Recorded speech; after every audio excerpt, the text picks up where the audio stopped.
My name is Nora, and I am 30 years old. 6 days after giving birth to my son Leo, I came home to find my house sold.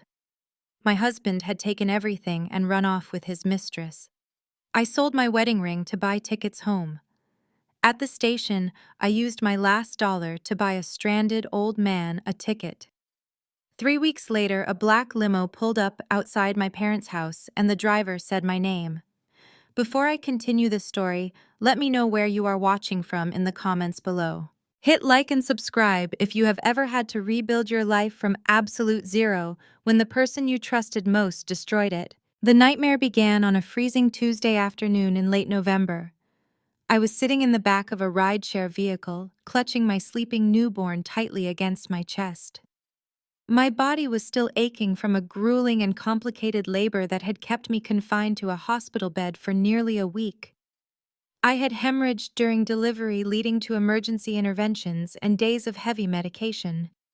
Through the fog of physical exhaustion and the sharp sting of my surgical incision, all I wanted was the comfort of my own home. I wanted to lay Leo in the beautiful yellow nursery I had spent months painting and decorating. I wanted to sink into my own bed and finally exhale.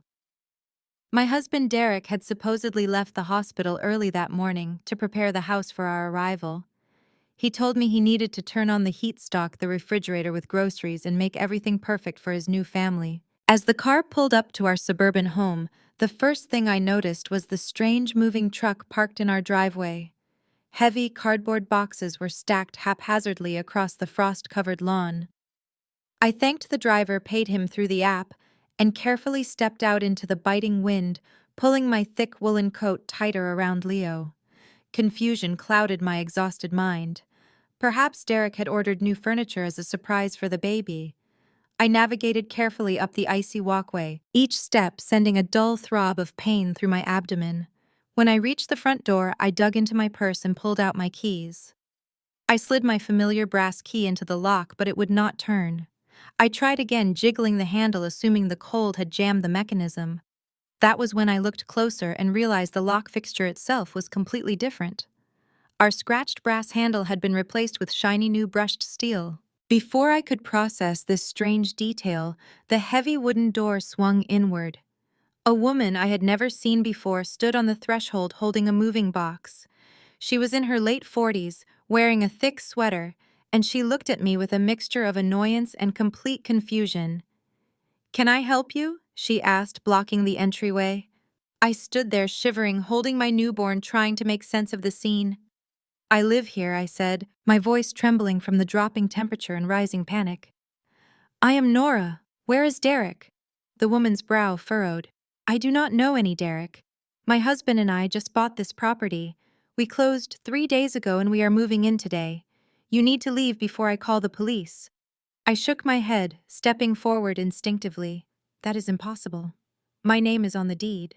This is my house." The woman called for her husband, a tall man who quickly appeared from the hallway with a thick folder of paperwork in his hands.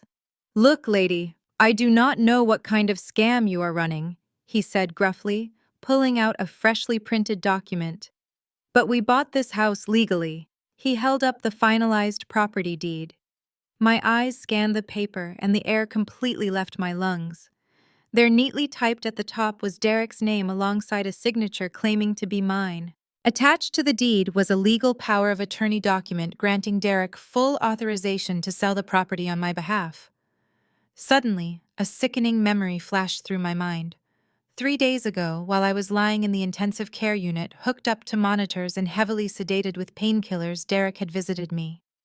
He had brought a stack of papers claiming they were urgent hospital insurance forms that required my immediate signature to cover Leo's extended stay. I had barely been able to keep my eyes open, trusting my husband implicitly as he guided my hand to sign the bottom of the pages.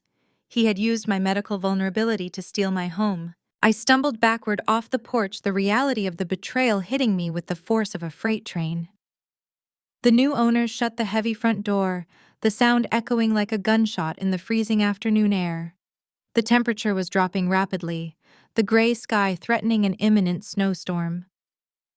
I stood on the edge of the driveway, the icy wind biting at my face while Leo began to stir and whimper against my chest. My hands were shaking so violently that I could barely unlock my phone. I dialed Derek's number, praying for some kind of rational explanation, some horrible misunderstanding that could easily be resolved. The phone rang 3 times before the line clicked open. Instead of the quiet ambiance of a real estate office, I was met with the loud, rhythmic thumping of tropical music, the clinking of glasses, and the unmistakable sound of waves crashing against a shore. "Derek," I gasped, trying to shield the phone from the wind. "Derek, where are you? There are strangers in our house. They said you sold it." A cruel, familiar chuckle echoed through the speaker. "You always were quick with the audits," Nora Derek said, his voice dripping with arrogance and alcohol. "Yes, the house is sold. The closing went through beautifully while you were busy recovering." In the background, I heard a high-pitched, familiar laugh. It was Amber. She was a 25-year-old assistant at Derek's real estate brokerage, a woman who had always looked at me with thinly veiled contempt at office holiday parties. "Pass me my margarita, babe." Her voice floated through the connection, loud and triumphant. My knees buckled slightly, the physical pain of my surgery merging with the devastating heartbreak. "You forged a power of attorney." I choked out tears, finally spilling over my frozen cheeks. "You sold our home while I was giving birth to our son." "Do not be so dramatic, Nora." Derek scoffed, the sound of ice clinking in his glass amplifying my nightmare. "I simply optimized our assets. You were always so focused on your corporate auditing career, always analyzing numbers instead of paying attention to your husband. Amber understands how to treat a successful man. We are in the Bahamas right now, celebrating our new beginning." I gripped the phone tighter, my knuckles turning white from the cold and the rage. "You left me and your newborn son homeless in the middle of winter," I shouted, ignoring the sharp pain tearing through my stomach. "I will call the police. I will have you arrested for fraud. You will lose your broker license for this." Derek's laughter grew louder, a chilling sound entirely devoid of any empathy or humanity. "Call them," he challenged smoothly. "Call anyone you want. But you might want to check your bank accounts before you start making threats about hiring lawyers." The line went dead. The silence was deafening, broken only by the howling wind and Leo's escalating cries. With numb, trembling fingers, I opened my banking application on my phone. The loading circle spun for a few agonizing seconds before displaying the dashboard. Our joint savings account, the money I had painstakingly saved from my demanding job as a financial auditor to pay for my maternity leave, and Leo's future, showed a balance of exactly $0. Our checking account was empty. He had drained everything. But the cruelty did not stop there. I clicked on my personal credit profile and saw a massive, towering balance under my name. Derek had not only stolen my savings and my home, but he had deliberately routed the entirety of the catastrophic hospital bills, totaling tens of thousands of dollars, exclusively onto my personal credit lines before vanishing. He had planned this execution perfectly, ensuring I was completely financially paralyzed. The freezing wind whipped through my coat, chilling me to the bone. I was 30 years old, standing on the icy pavement of a life that no longer existed. I had no home, no money, and a massive debt bearing down on me. I tried to order another rideshare vehicle to take me to a cheap motel, but the app flashed a bright red error message. My credit card was declined. The joint cards were maxed out or canceled entirely. I opened my wallet and found exactly $20 in crumpled bills. A fierce protective instinct ignited in my chest as Leo wailed against the freezing temperature. I could not collapse. I could not break down. The dominoes of Derek's betrayal had fallen, crushing my reality, but I had a son to protect. I looked down the long, snow-covered street, making a desperate calculation. I had absolutely no cash, my credit was ruined, and a severe winter storm was brewing fast. I had no choice but to find immediate shelter for my newborn.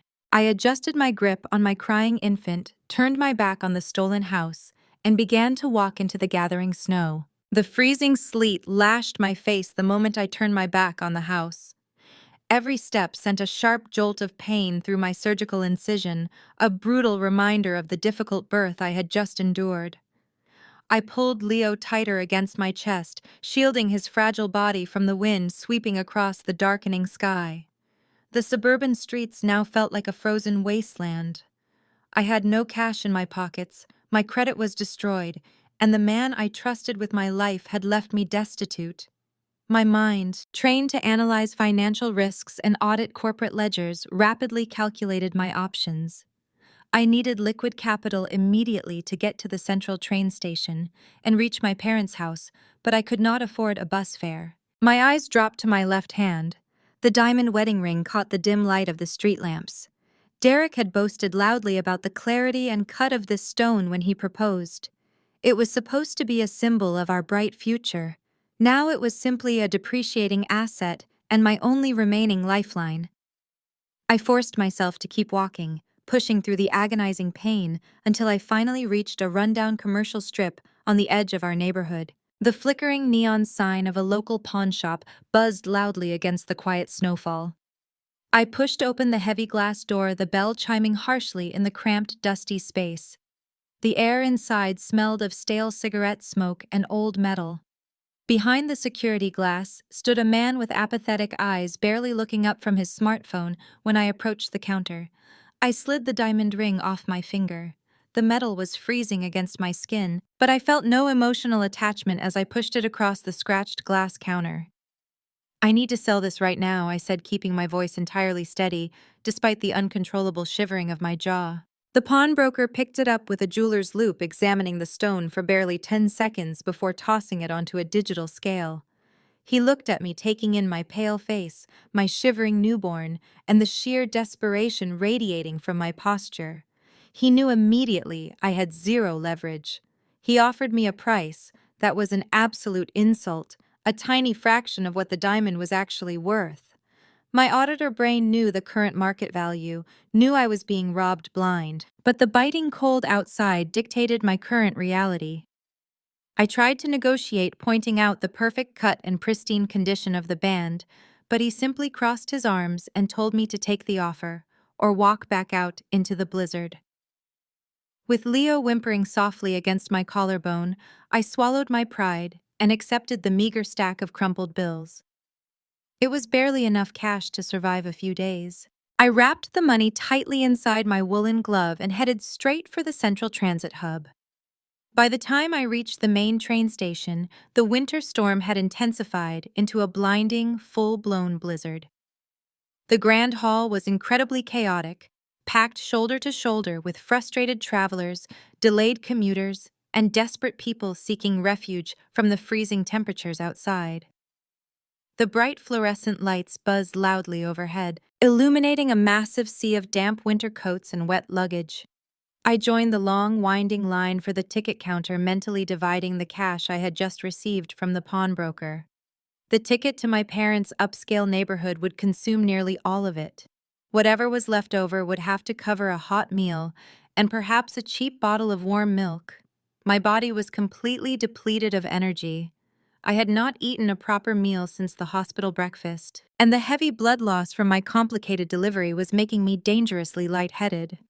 I leaned against a cold concrete pillar for support, trying to regulate my breathing while rocking Leo gently. As the line slowly inched forward, a sudden loud commotion broke out near the main entrance doors. Two burly station security guards were aggressively shoving an elderly man toward the freezing exit. The man looked to be in his early 70s, wearing a shabby, oversized tweed coat that was fraying badly at the cuffs. His silver hair was completely disheveled, and he was gripping a worn leather briefcase tightly against his chest, like a protective shield. "Please, you have to understand my situation," the old man pleaded, his voice cracking with pure desperation. "My wallet was stolen on the subway platform an hour ago. I just need a single ticket to the city center. My family is waiting for me there. I can repay the fare tomorrow morning." The taller security guard scoffed loudly, grabbing the old man by the arm and pulling him roughly toward the sliding glass doors. "We hear that exact same story 5 times a day, old man," the guard sneered angrily. "This station is not a homeless shelter. You cannot loiter here without a purchased ticket. Now get out before we call the local police to escort you to a holding cell." The old man stumbled backward, barely catching his balance, as the automatic doors slid open, letting in a violent gust of snow and freezing wind. The wealthy travelers in line simply turned their heads away, purposely ignoring the cruelty playing out right in front of them. It was much easier to look down at their glowing smartphones than to intervene. I watched the old man shiver uncontrollably as the sleet hit his face.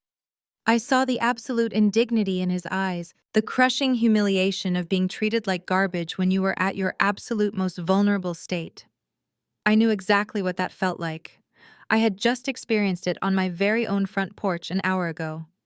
I looked down at the small wad of cash hidden in my glove. If I bought his ticket, the remaining money would only cover my own fare to my parents' house. There would be absolutely zero cash left over. No hot meal, no warm drink to sustain my fading energy. I would have to endure the hours-long train journey completely starved, relying solely on my fading adrenaline to keep Leo safe and warm. I looked back at the old man who was now bracing himself against the brutal wind, resigning himself to the freezing street. I stepped out of the ticket line. "Stop right there!" I called out, my voice cutting sharply through the ambient noise of the crowded station.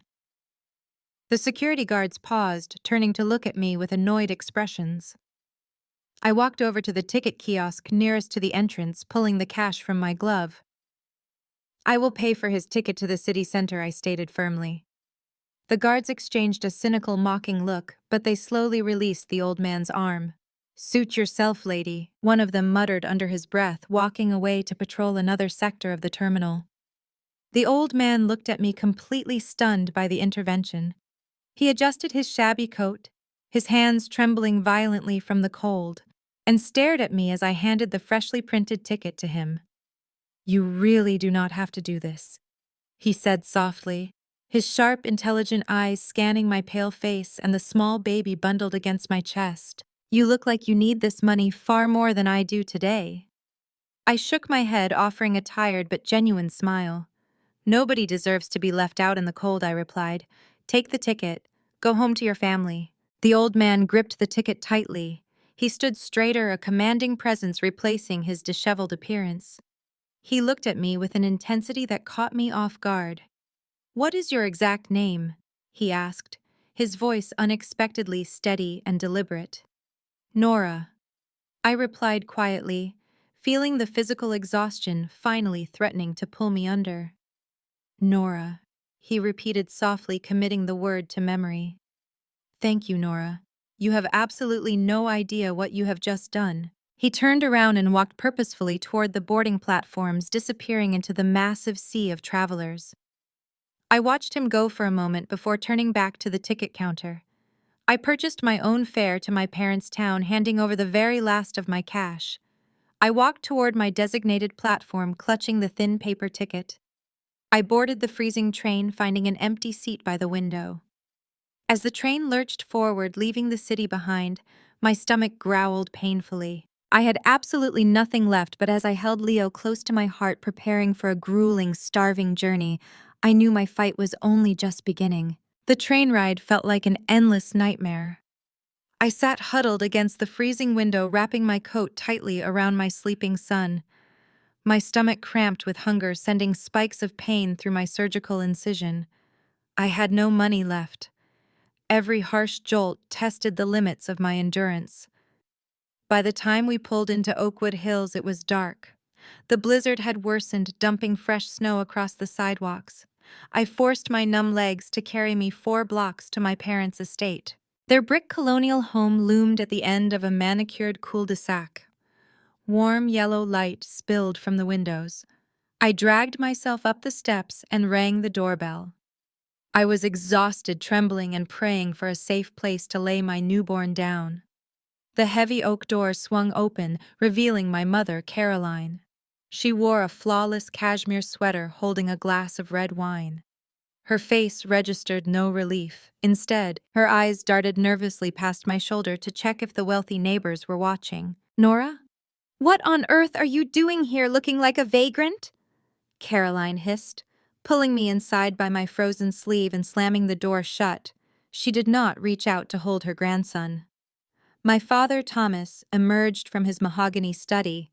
He frowned deeply, adjusting his expensive reading glasses as he took in my disheveled appearance. Derek threw me out. I gasped, my teeth chattering uncontrollably. He forged a power of attorney and sold my house while I was recovering in the hospital. He emptied our bank accounts and left me with medical debt. I expected immediate outrage. Instead, Thomas let out a heavy sigh of profound disappointment. He rubbed his temples as if my survival was merely a scheduling inconvenience. Derek is a highly successful real estate director, Nora Thomas said, his voice dripping with condescension. Men of his caliber do not abandon their families without a very good reason. What exactly did you do to push him away? I stared at my father, paralyzed by his heartless response. What did I do?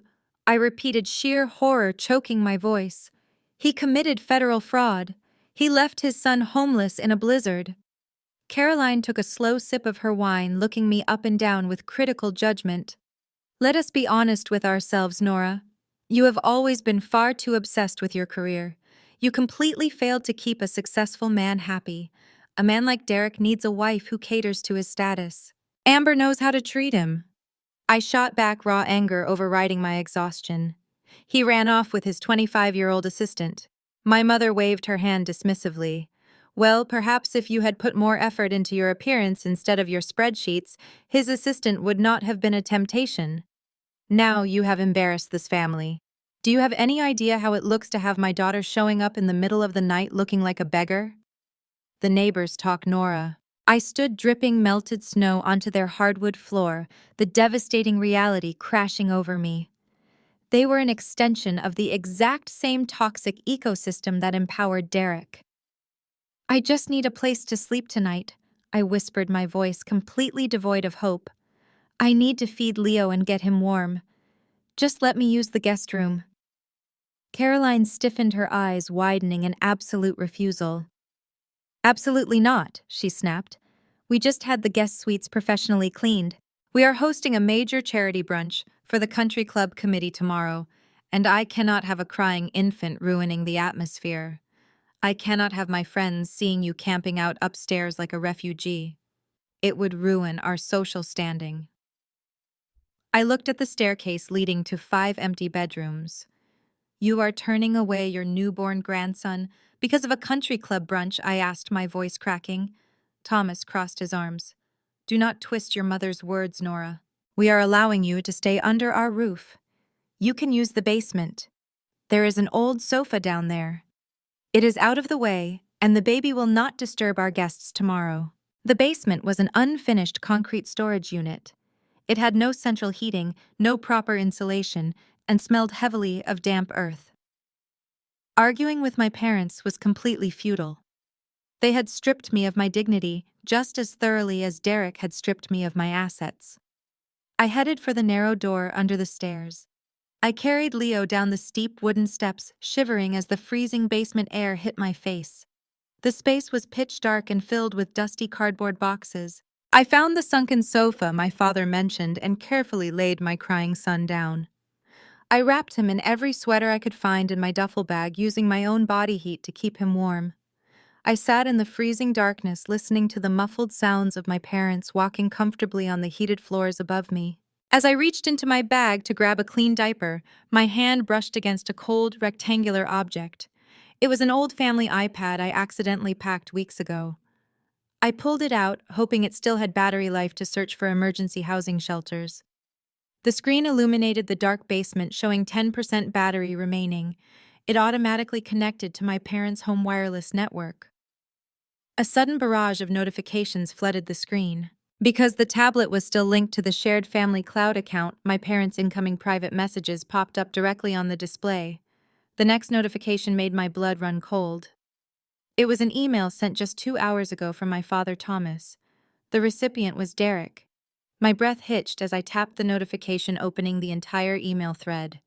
They had been communicating constantly over the past week while I was recovering from surgery. Derek, my boy Thomas, had written, Caroline and I wanted to send our warmest congratulations on the launch of your luxury real estate fund. We know Nora can be difficult, but we always knew you were destined for massive success. We hope you and Amber are enjoying the Bahamas. I scrolled down the screen, my trembling fingers tracing the digital trail of my parents' treachery. Derek replied to them yesterday, thanking them for their support. He attached a glamorous photo of himself and Amber drinking champagne on a yacht purchased with the money he had stolen from me. My mother responded with heart emojis, telling Derek that Amber looked like a lovely girl who understood how to support a visionary man. The final message in the thread was the real reason my parents had banished me. Thomas had sent a confidential inquiry to Derek. We liquidated the certificates of deposit and are prepared to wire the funds by Monday, Thomas wrote. We are thrilled to be founding investors in your commercial high-rise project. A guaranteed 30% return is exactly what we need to secure our early retirement. Thank you for keeping us in the inner circle, Derek. You will always be the son we never had. I sat on the damp concrete floor, the screen illuminating my tears. My parents knew every detail. They knew Derek forged documents to sell the house and abandoned his newborn son. Instead of calling the authorities, they sided with the man who ruined my life because he promised them a lucrative return on a real estate investment. Their greed completely overrode their morality. The cold air bit into my lungs, but the chilling realization in my heart was worse. I was surrounded by enemies. Holding Leo against my chest, the desperate sorrow inside me crystallized into sharp, unforgiving rage. I powered down the tablet and stared into the pitch-black shadows. They thought they buried me down here. They thought I was a broken woman who would quietly fade away to protect their social image. But they made one fatal miscalculation. They forgot I was a senior financial auditor trained to expose corporate fraud. They just handed me the digital thread, connecting their greed directly to Derek's crimes. Tomorrow morning, the real work would begin. I would track every transaction Derek made. I would audit the fake luxury fund my parents were pouring money into. Every dollar wired to the Bahamas would be documented in an encrypted folder.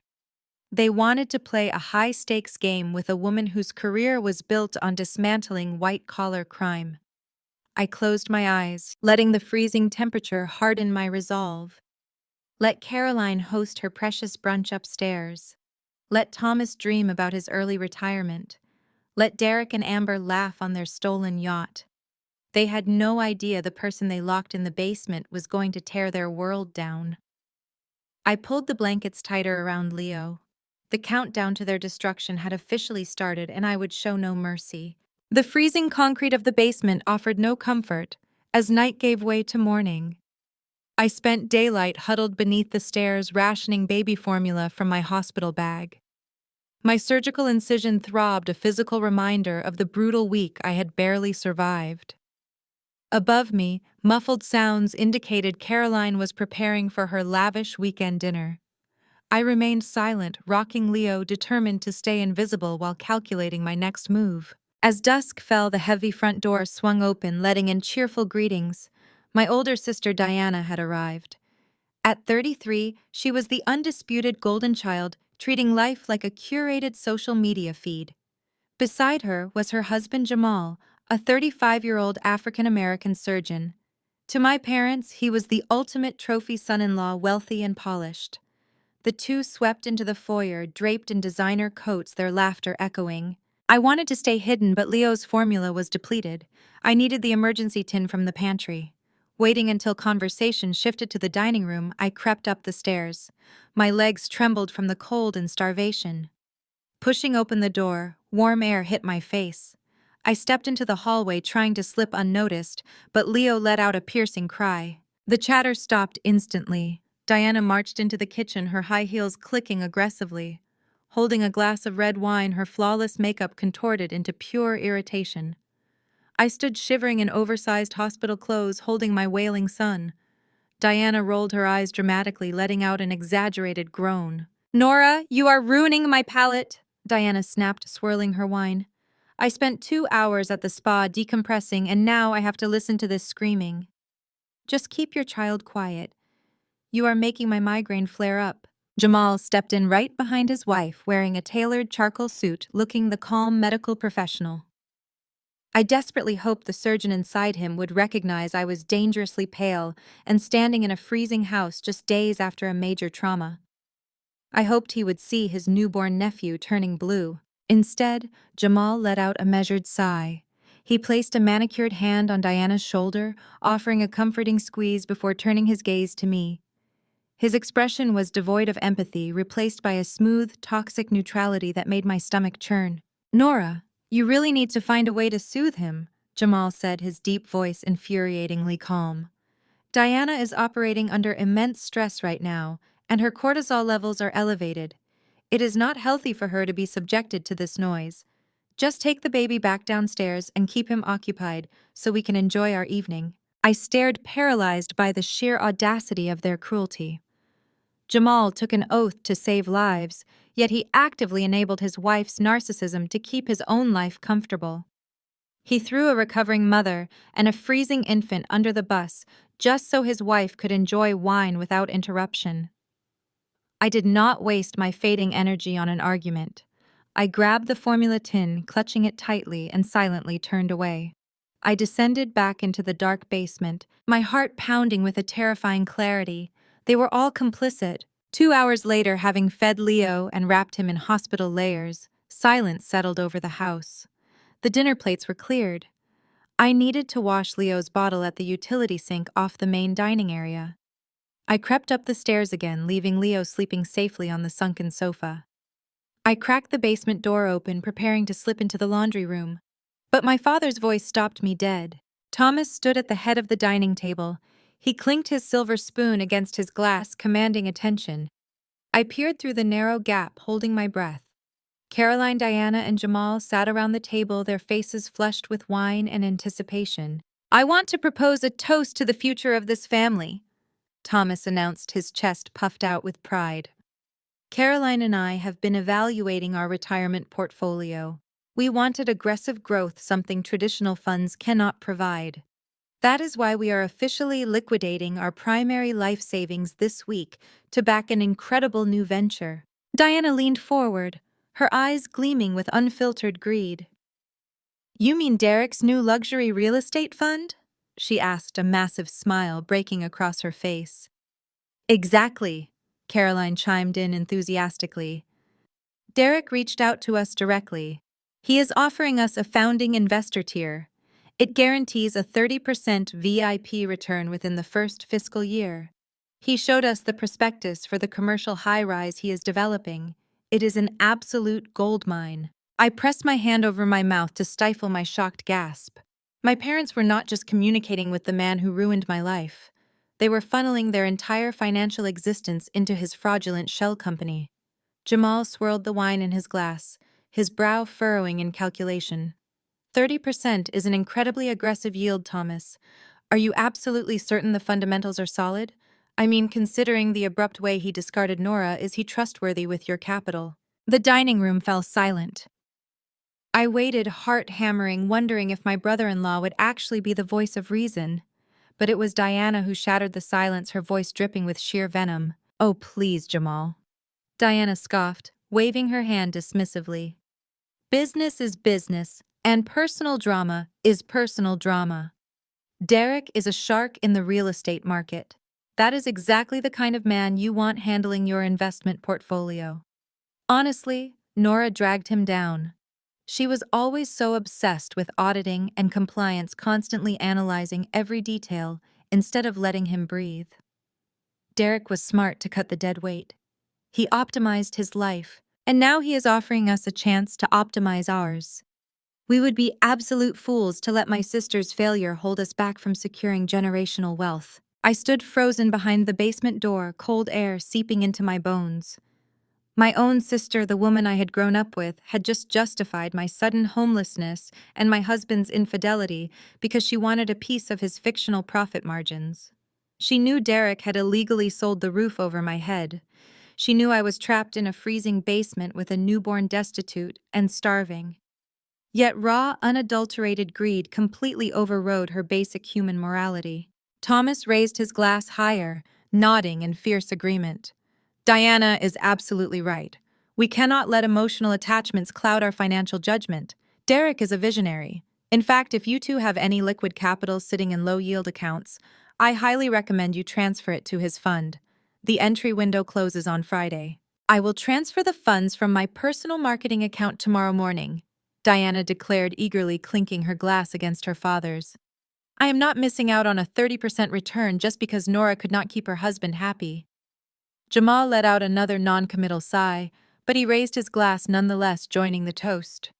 To strategic growth, he murmured, entirely complicit in the betrayal. I slowly pulled the basement door shut, the soft click of the latch drowned out by their cheerful laughter. The darkness of the unheated cellar swallowed me whole, but I no longer felt the biting cold. The sheer betrayal I had just witnessed burned through my veins like a chemical fire.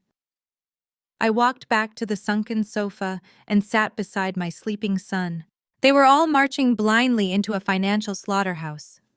Derek was running a massive illegal Ponzi scheme using their greed to fund his lavish escape with Amber.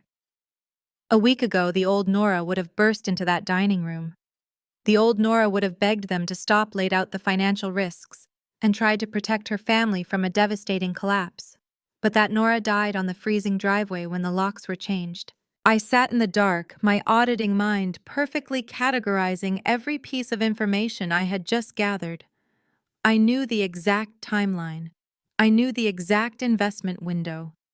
I knew Diana was secretly preparing to drain her accounts, and my parents were risking their entire life savings. They chose a thief over their own blood.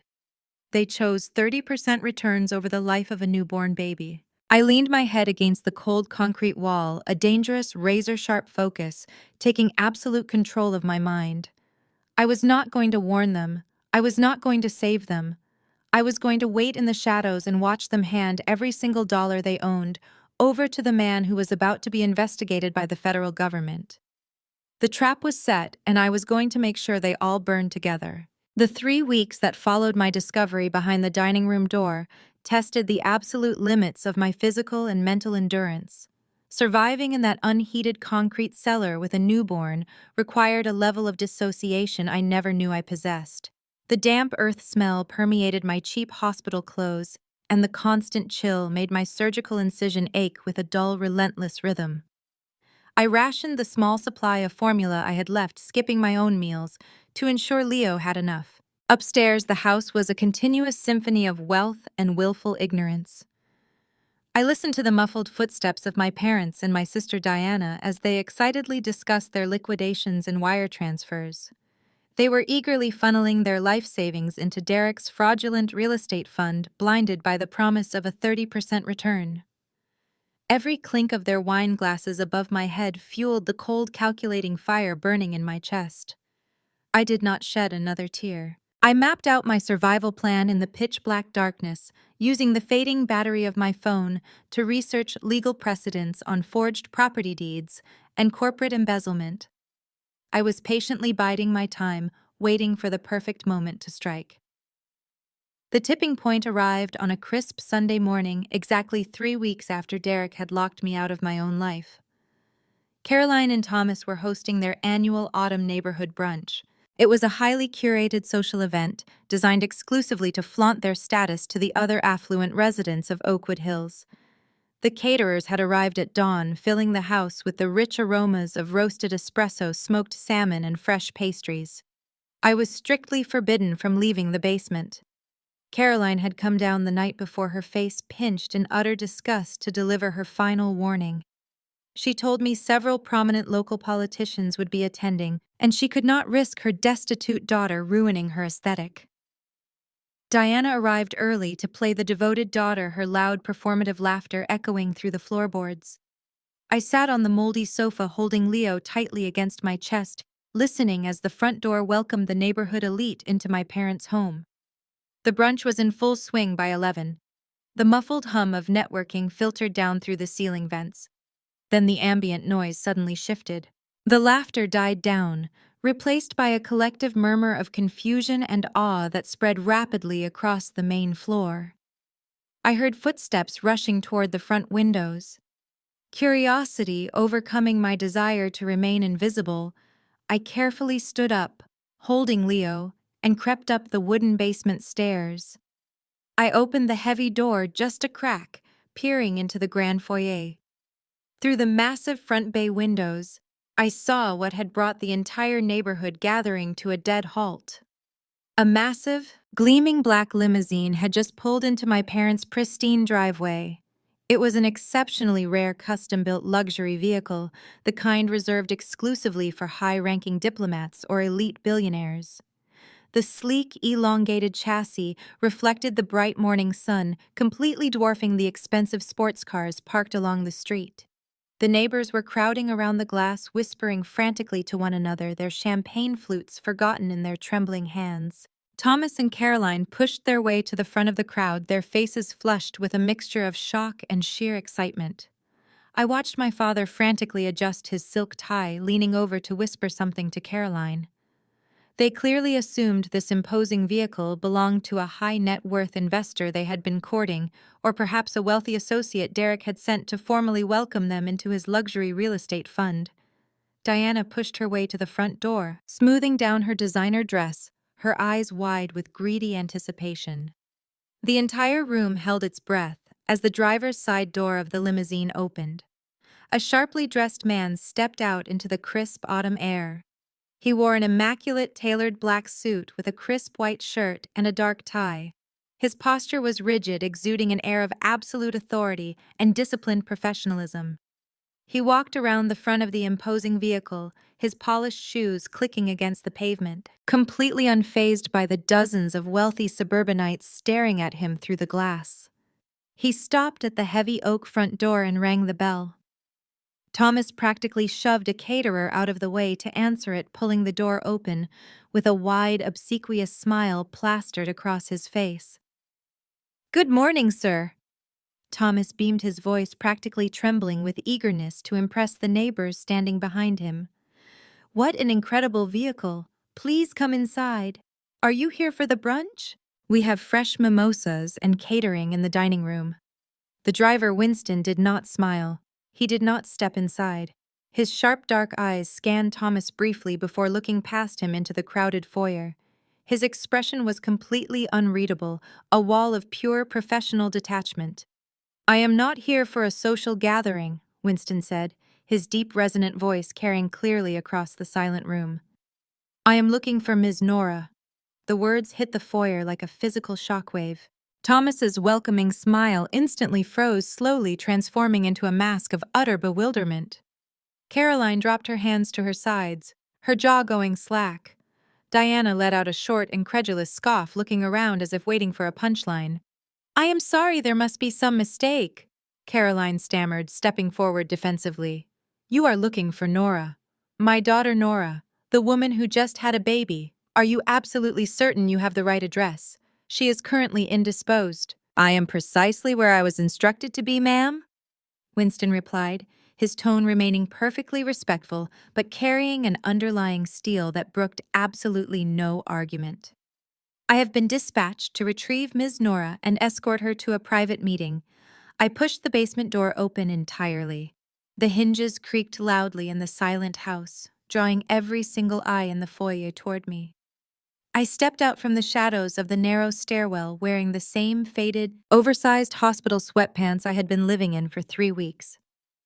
I held Leo securely against my chest, his small head resting beneath my chin. I walked slowly through the crowd of impeccably dressed neighbors, holding my head high despite my ragged appearance. The wealthy guests parted for me instinctively, their eyes darting between my dilapidated state and the magnificent black limousine idling in the driveway. Caroline's face flushed a deep, violent shade of crimson. The sheer social embarrassment of her neighborhood friends witnessing her daughter emerging from a damp cellar was destroying her carefully crafted facade in real time. She lunged forward, grabbing my arm with a tight, painful grip, her voice dropping to a frantic, manic whisper. "Nora, what on earth is going on?" Caroline hissed, her eyes wide with panic. "Who is this man? Why is there a limousine in our driveway? What kind of mess have you gotten yourself into now?" I pulled my arm out of her grip with a sharp, decisive motion. I did not offer a single word of explanation. I continued walking toward the open front door. Thomas, realizing the entire country club committee was watching this bizarre interaction unfold, suddenly attempted a drastic pivot. He forced a loud, jovial laugh, trying desperately to project the image of a loving, supportive patriarch. "Well, look at this," Thomas announced to the room, clapping his hands together awkwardly. "Our Nora always has surprises up her sleeve. We were just letting her rest downstairs to avoid the noise of the party. You know how exhausting newborns can be. We just want what is best for her recovery." Diana quickly caught on to the performative charade, stepping up beside our mother and attempting to look like a concerned, doting sister. "Nora, sweetie, are you sure you are well enough to travel?" Diana asked, her voice dripping with artificial sweetness. "You have been so fragile lately. Maybe you should stay here with your family." I did not dignify her hypocrisy. I walked past them, stepping onto the front porch. Winston immediately stepped forward, his demeanor softening into profound reverence. "Good morning, Ms. Nora," Winston said, bowing slightly. He gently took the faded diaper bag from my shoulder, opening the door. The interior featured pristine leather and a heated blanket. The absolute respect contrasted staggeringly with my parents' degradation. I walked down the steps, refusing to look back at the people who had abandoned me. Behind me, Thomas and Caroline scrambled, their voices rising in desperate confusion. "Nora, wait!" Caroline called out, her social facade fully shattering. "Where are you going?" I ignored her completely. I stepped into the warm cabin, settling into the plush seat with Leo. Winston closed the door with a satisfying thud, cutting off their frantic voices. A new game was beginning. 1,500 words. The heavy doors of the limousine seal out the chaotic shouts of my parents and sister, replacing the bitter suburban drama with an atmosphere of absolute pristine silence. The vehicle smells of rich leather and meticulous cleanliness, providing sharp, staggering contrast to the damp, moldy basement I have been trapped inside for 3 agonizing weeks. I carefully settle Leo into my arms, wrapping the provided heated blanket around his small, fragile body. Winston drives with flawless, mechanical precision, swiftly navigating away from the manicured lawns of Oakwood Hills and steering us toward the towering skyline of the city. I watch the very familiar suburban facades fade away through the heavily tinted windows, replaced gradually by the imposing structures of steel and glass that define the corporate district. I am physically exhausted, my surgical scars still aching with a dull, relentless rhythm, but my mind races with calculating precision. I study the thick privacy partition, the luxurious interior detailing, and the sheer capital required to command such an extraordinary asset. Winston remains completely silent, maintaining a professional distance that I find truly comforting. After weeks of enduring my family's toxic emotional manipulation and their endless, greedy, self-serving schemes, the limousine eventually pulls into a highly secured, heavily guarded underground parking garage beneath a massive, glittering skyscraper. The engraved silver lettering on the reinforced concrete wall identifies the towering building as the global headquarters of Thorn Holdings.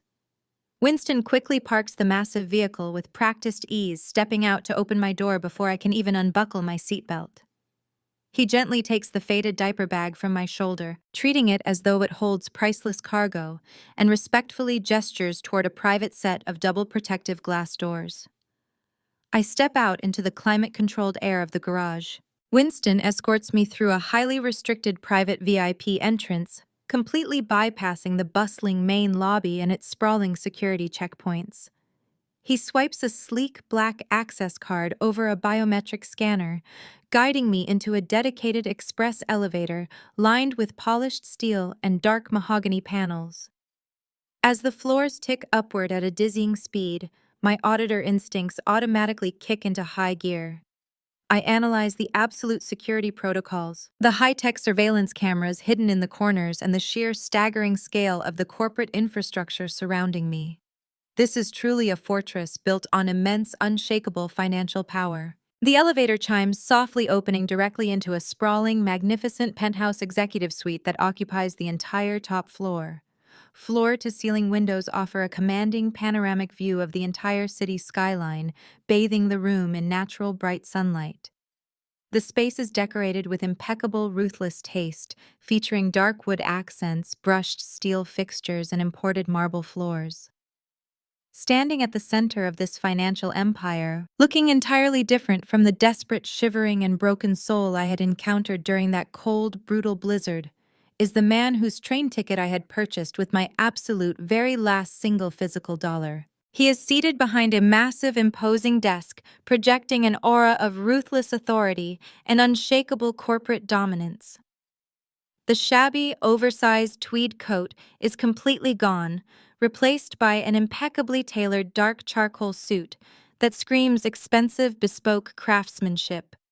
His silver hair is neatly groomed, and his surprisingly sharp, calculating eyes lock onto mine with intense, piercing focus. He stands up as I enter the room, offering a respectful, measured nod of greeting. Through careful, deliberate explanation, he reveals his true identity as Elias Thorne, the billionaire chairman and absolute primary shareholder of the massive Thorne Holdings real estate empire. He describes how the incident at the central train station was a severe, unexpected security lapse during a chaotic winter storm, a rare moment where his personal vulnerabilities were abruptly exposed to a crowd of indifferent wealthy travelers. He explains that my simple, desperate act of sacrificing my final dollar to ensure his safety had triggered a profound, relentless curiosity within him. A man in his isolated position of supreme power rarely encounters genuine, selfless sacrifice, prompting him to utilize his vast corporate intelligence network to discover exactly who I was and why I was wandering aimlessly in a blizzard. Elias outlines the comprehensive, exhaustive background check his security team conducted on my life over the past 3 weeks. He details my extensive history as a senior financial auditor, praising my relentless track record of exposing corporate discrepancies, dismantling fraudulent ledgers, and maintaining absolute ethical rigor in the face of intense corporate pressure. He speaks with deep admiration for my analytical capabilities, noting that my professional reputation in the financial sector is truly nothing short of pristine. He clearly understands the exact magnitude of the skills I possess, recognizing the sharp, brilliant auditing mind hiding beneath my exhausted, battered exterior. He also knows everything about my personal nightmare. He knows about my grueling hospital stay, the forged power of attorney, and the devastating reality of my stolen home. He openly acknowledges the staggering depth of Derek's betrayal and the horrific cruelty inflicted by my own family, tracking the massive amount of money Derek stole directly to hidden offshore accounts. Hearing a billionaire meticulously lay out the timeline of my suffering validates every ounce of rage I have been harboring in that freezing basement. Elias does not offer any empty sympathy or apologies for the sheer brutality of my current circumstances. Instead, he speaks the language I understand best, which is the cold, hard language of strategic risk, financial leverage, and calculated retribution.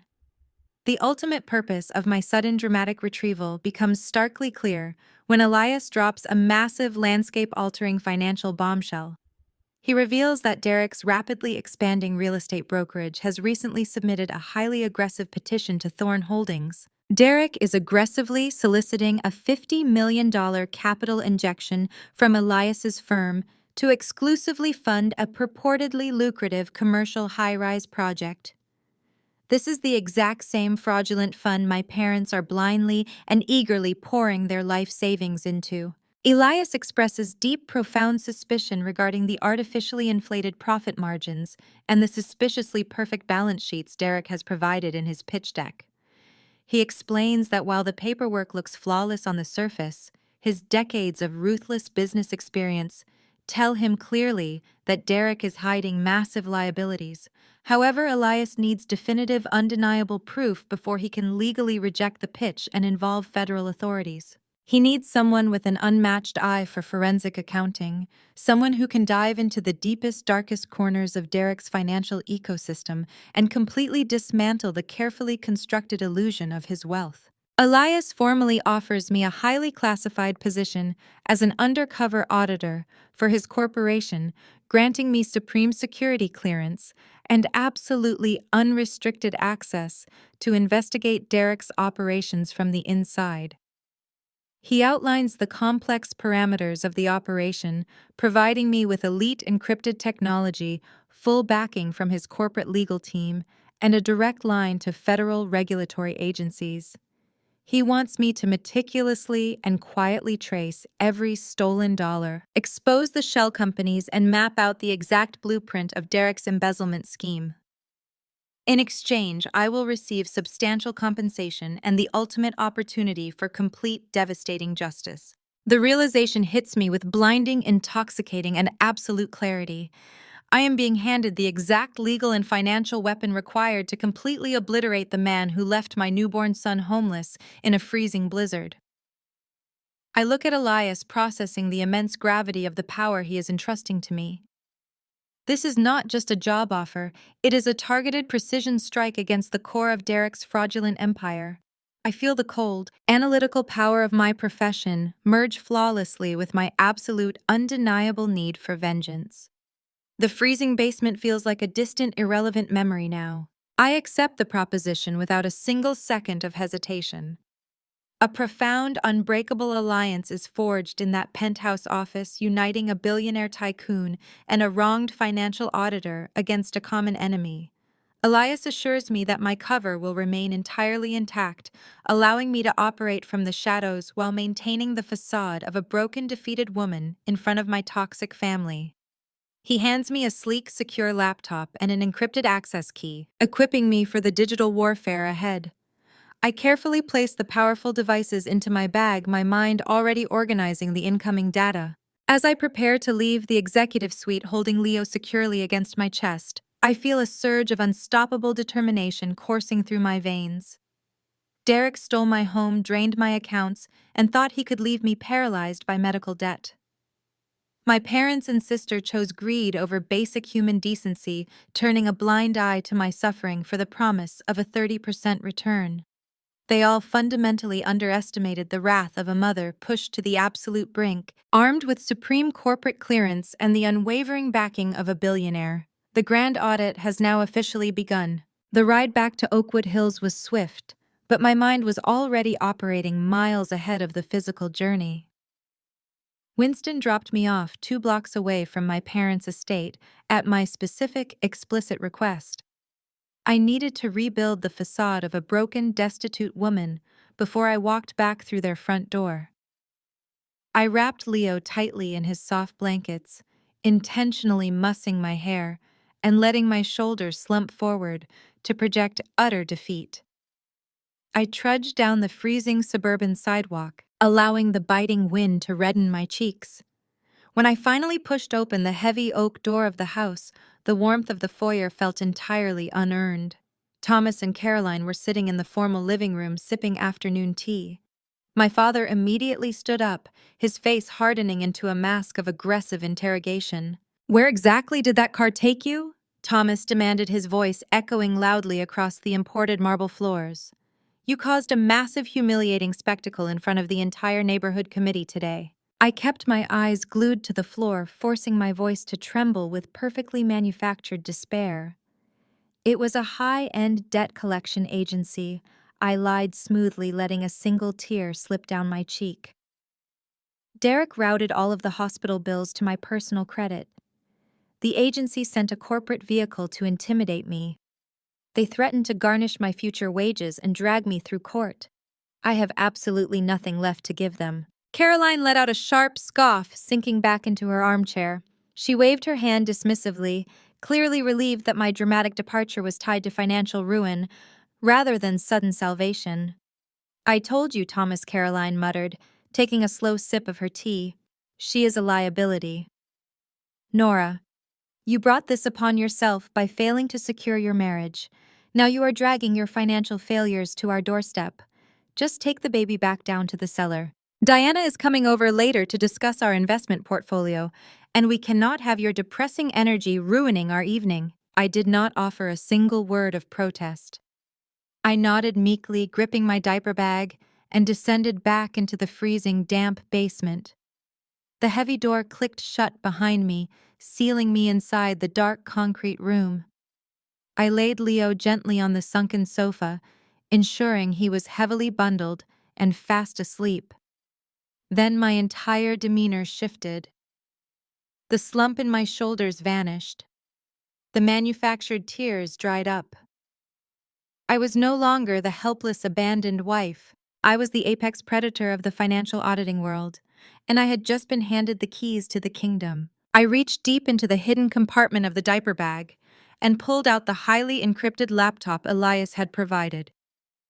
I placed it on an overturned cardboard box shielding the glowing screen from the narrow gaps in the floorboards above. I booted up the machine, entering the complex sequence of biometric passwords to access the Thorn Holdings internal server. The system granted me supreme clearance to every single data layer Derek had submitted in his desperate bid for a $50 million capital injection. The digital ledger opened before me. To an untrained eye, Derek's financial ecosystem looked flawless. The profit projections were aggressive but plausible. The asset valuations were pristine. The tax records appeared compliant. He had clearly hired a morally bankrupt accounting firm to scrub his pitch deck clean. But Derek underestimated the sheer magnitude of my expertise. I did not just read spreadsheets, I dissected them down to their microscopic architecture. I cracked my knuckles in the freezing air and began to aggressively dismantle his fraudulent empire line by line. I started by mapping the flow of inbound capital. Derek claimed his new luxury real estate fund was actively acquiring prime commercial properties downtown. I pulled the property tax identification numbers and cross-referenced them with municipal databases. The properties did exist, but Derek did not own them. He held cheap leasing options on vacant lots, artificially inflating their appraised value by millions of dollars on his balance sheets. He was selling his investors absolute ghosts. Next, I targeted the specific origin of his initial seed money. I ran a forensic trace on the holding company Derek used to establish his brokerage. My eyes narrowed as the digital breadcrumbs led me directly to a specific wire transfer executed exactly 6 days after I gave birth. There it was, the exact amount from the illegal sale of my suburban home routed through an offshore account and injected directly into his corporate budget. He had literally used the stolen roof over my head to buy his seat at the high-stakes real estate table. The sheer audacity fueled my burning focus. I dug deeper, analyzing the current investor deposits. I found the massive wire transfers executed by Thomas and Caroline, representing the entirety of their liquidated life savings. I also found the significant sum Diana had secretly funneled into the fund money she had undoubtedly drained from her joint accounts with Jamal behind his back. My toxic family had handed Derek everything they owned. But where was that money going? I initiated a deep dive into the corporate expense ledgers, utilizing a proprietary algorithmic tracking tool. The system flagged dozens of recurring high-volume outgoing transfers labeled as site development costs and independent consulting fees. I tracked the routing numbers to their ultimate destinations. The site development costs were actually monthly payments for a staggering multi-million-dollar beachfront villa registered under Amber's name. The consulting fees were direct deposits to high-end luxury dealerships, designer boutiques, and exclusive travel agencies. Derek was not developing commercial real estate. He was actively washing his investors' money to finance an extravagant lifestyle for himself and his 25-year-old mistress. He was taking the retirement funds of greedy, status-obsessed people like my parents and immediately converting that capital into diamond necklaces and sports cars. It was a textbook, devastatingly brazen Ponzi scheme. The facade of his successful brokerage was built entirely on a foundation of stolen money and spectacular lies. I sat back in the damp darkness staring at the glowing screen. The sheer scale of his criminal enterprise was breathtaking. This was no longer just a bitter civil dispute over a forged property deed or an ugly suburban divorce. Derek had crossed a massive threshold. He was actively committing extensive wire fraud, international money laundering, and grand larceny. The penalties for these federal crimes carried mandatory severe prison sentences. He was going to spend decades behind bars. I knew Elias needed definitive proof to legally terminate the $50 million pitch, but my ambitions had now escalated far beyond simply protecting Thorn Holdings. I wanted Derek completely obliterated. I wanted him handcuffed, humiliated, and stripped of everything he had stolen. I opened a highly secured encrypted communication protocol on the laptop, a direct line to the federal regulatory agencies that Elias had pre-established for this exact scenario. My fingers flew across the keyboard drafting a comprehensive preliminary audit report. I attached the irrefutable evidence of the offshore shell companies, the forged real estate deeds, and the clear money laundering trails connecting the investor deposits directly to Amber's personal assets. I detailed the exact methodology Derek was using to defraud his current investors and his ongoing attempt to defraud Thorn Holdings. I pressed send, watching the encrypted data packet vanish into the federal server. Less than 5 minutes later, the secure communication terminal pinged with an incoming message. The response was from a senior special agent within the Federal Bureau of Investigation, operating out of the Financial Crimes Division. The message was brief, urgent, and incredibly validating. The agent confirmed receipt of the evidence, stating that the volume and quality of the forensic data provided immediate actionable grounds for a massive federal probe. They requested a continuous stream of data, promising to expedite the necessary arrest warrants based on my findings. I closed the encrypted terminal and slowly lowered the laptop screen. The basement remained freezing, the concrete walls offering no comfort, but a radiant heat was expanding rapidly inside my chest. Upstairs, the floorboards creaked as Diana and Jamal arrived for evening drinks. I could hear Diana loudly bragging to my parents about her impending wealth, boasting about the vacation homes she planned to purchase, with her guaranteed 30% return. I could hear Thomas and Caroline laughing, congratulating themselves on their superior financial acumen and their brilliant decision to back a winner like Derek. They were toasting their own absolute financial ruin. They were eagerly celebrating the man who was currently being placed under active federal surveillance because of the daughter they had banished to the cellar. I lifted Leo, holding his sleeping form against my shoulder. I kissed his forehead, promising him silently that he would never know the coldness of this basement again. The grand illusion was perfectly in place. My family believed I was utterly defeated. Derek believed he was days away from securing $50 million. Nobody had the slightest inkling that an unstoppable storm was hurtling directly toward them. I sat back down on the ruined sofa, my eyes adjusting seamlessly to the darkness. The double life was exhausting, but the imminent spectacular destruction of my abusers would be worth every single second of the wait. The federal trap was officially armed, and I held the ultimate trigger. The federal trap was armed, and I held the ultimate trigger. The next morning, the heavy wooden door at the top of the basement stairs swung open, shattering my quiet anticipation. My mother marched down the steps holding a faded gray dress. She tossed the cheap fabric onto my ruined sofa with profound distaste. "You will wear this tonight," Caroline ordered, her voice echoing in the concrete room. "Diana and Jamal are hosting their 5th anniversary gala at the Oakwood Country Club. Thomas and I decided you will come along to handle the guest coats and keep your crying child hidden in the cloakroom.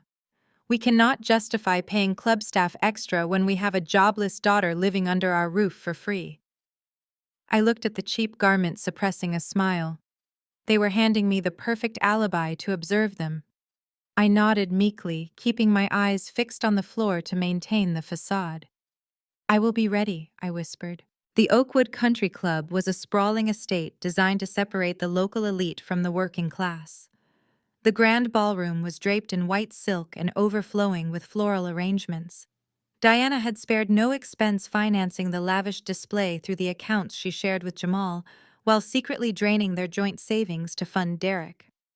I stood in the drafty cloakroom near the main entrance wearing the humiliating gray dress. I settled Leo into his portable bassinet on the floor, keeping him warm with a thick blanket. Through the open double doors, I watched my family operate. Diana floated across the marble floor, draped in a sparkling designer gown, laughing loudly at every joke her wealthy friends made. Jamal stood beside her, looking immaculate in a tailored tuxedo, projecting the image of a successful surgeon. He performed his role effortlessly, smiling on command while maintaining a calculated distance from his wife's narcissism. He was consumed by preserving his comfort, completely detached from the toxic reality of his family. An hour into the event, the ambient noise in the grand foyer suddenly shifted. The heavy brass doors opened, and a bitter chill swept into my coat room. I looked up and felt my jaw clench. Derek strode into the country club, exuding a nauseating level of arrogance. He wore a custom velvet dinner jacket, his arm wrapped tightly around Amber. She was poured into an expensive crimson dress, dripping with diamond jewelry, purchased using the stolen equity of my home. They did not have an invitation to this anniversary party, but my parents had extended a desperate VIP welcome. Thomas and Caroline sprinted across the foyer to intercept them. My father aggressively pumped Derek's hand, his face flushed with greedy excitement. "Derek, my boy, we are thrilled you could make it," Thomas boomed, ignoring the blatant disrespect of his former son-in-law flaunting a mistress. Caroline leaned in to kiss Amber on the cheek, complimenting her stolen diamonds. They were fawning over the man who ruined my life, desperate to secure the fictional 30% return on their liquidated retirement funds. They treated the criminal like a conquering hero. I remained hidden in the cloakroom, cataloging every interaction. I needed a bottle of water to mix Leo's formula, forcing me to step out of my hiding place and walk toward the catering station. I kept my head down, navigating the edges of the ballroom to avoid drawing attention. Unfortunately, my faded gray dress stood out against the sea of designer gowns. I felt a sharp tap on my shoulder. I turned around and found myself standing directly face to face with Amber. She held a brimming crystal glass of dark red wine in her manicured hand. Her eyes danced with malicious glee. "Well, if it is not the miserable homeless ex-wife," Amber sneered loudly, drawing the immediate attention of surrounding guests. "I see your parents finally found a job that suits your depressing personality. Managing the Coates is a much better fit for you than managing a husband." I stared at her, keeping my facial expression blank. I refused to give her the satisfaction of a reaction. My silence infuriated her. She took a deliberate step forward, tilting her wine glass directly over my chest. With a cruel, calculated flick of her wrist, Amber dumped the entire contents of the glass down the front of my only decent blouse. The freezing liquid soaked through the cheap fabric, instantly staining my skin and dripping onto the polished marble floor. "Oops," Amber laughed, her voice ringing out clearly over the classical music. My hand just slipped. "You should really pay more attention to your surroundings, Nora." The surrounding guests fell silent, watching the humiliation unfold. Diana rushed over holding a champagne flute. Instead of defending her own sister, Diana looked at my wine-soaked clothes with absolute disgust. "Nora, you are causing a massive scene and completely ruining my anniversary aesthetic," Diana hissed angrily. "Stop being an embarrassing liability and go find a club staff member to bring cleaning supplies. You are getting wine all over the expensive floor." I did not move. I slowly turned my gaze to Jamal, who had walked up right behind his wife. Jamal possessed the medical training to save human lives, but he lacked the basic moral spine required to stand up to his narcissistic wife. He looked at my ruined clothes, then looked at Amber's smug, victorious smile. He fully comprehended the deliberate, vicious abuse happening right in front of him. I waited, holding my breath, giving my brother-in-law one final opportunity to display a shred of human decency. Jamal simply let out a heavy, tired sigh. He adjusted his expensive watch, refusing to meet my eyes. "Diana." "Darling, let us go greet the country club president near the terrace," Jamal murmured smoothly, placing a gentle hand on her waist. "Do not let this minor disruption elevate your stress levels. We have an image to maintain tonight." He turned his back on me entirely, choosing toxic neutrality over basic justice just to keep his comfortable, wealthy life peaceful. He enabled their cruelty by walking away, leaving me standing in a puddle of wine while Amber and Diana shared a mocking laugh. I stood perfectly still in the center of the ballroom, enduring the whispers and the pointed stares of the local elite. The cold wine seeped into my skin, but I felt absolutely no humiliation. I felt no sorrow. The woman who would have cried over this public degradation died in the freezing snow outside a pawn shop. I simply looked at Derek, who was watching from a few feet away with a deeply satisfied smirk on his face. I committed his arrogant expression to memory, taking a slow, deep breath before turning around. I walked calmly back to the dim, drafty cloakroom, ignoring the sticky sensation of my ruined clothes. I sat down next to Leo's bassinet, gently rocking him back to sleep. I pulled a thin towel from the diaper bag and methodically dabbed the red wine from my chest, my hands completely steady. I was not a victim seeking pity.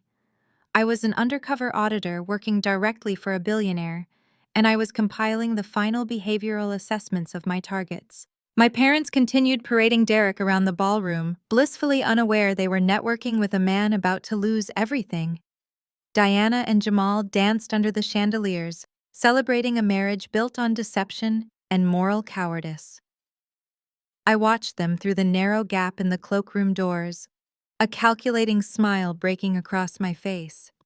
They thought forcing me to check coats and endure Amber's bullying would break my spirit. Instead, they had provided me with the perfect vantage point to witness their monumental hubris. As I sat in the shadows, my encrypted smartphone suddenly vibrated inside my pocket. The specific buzzing pattern indicated a secure communication protocol.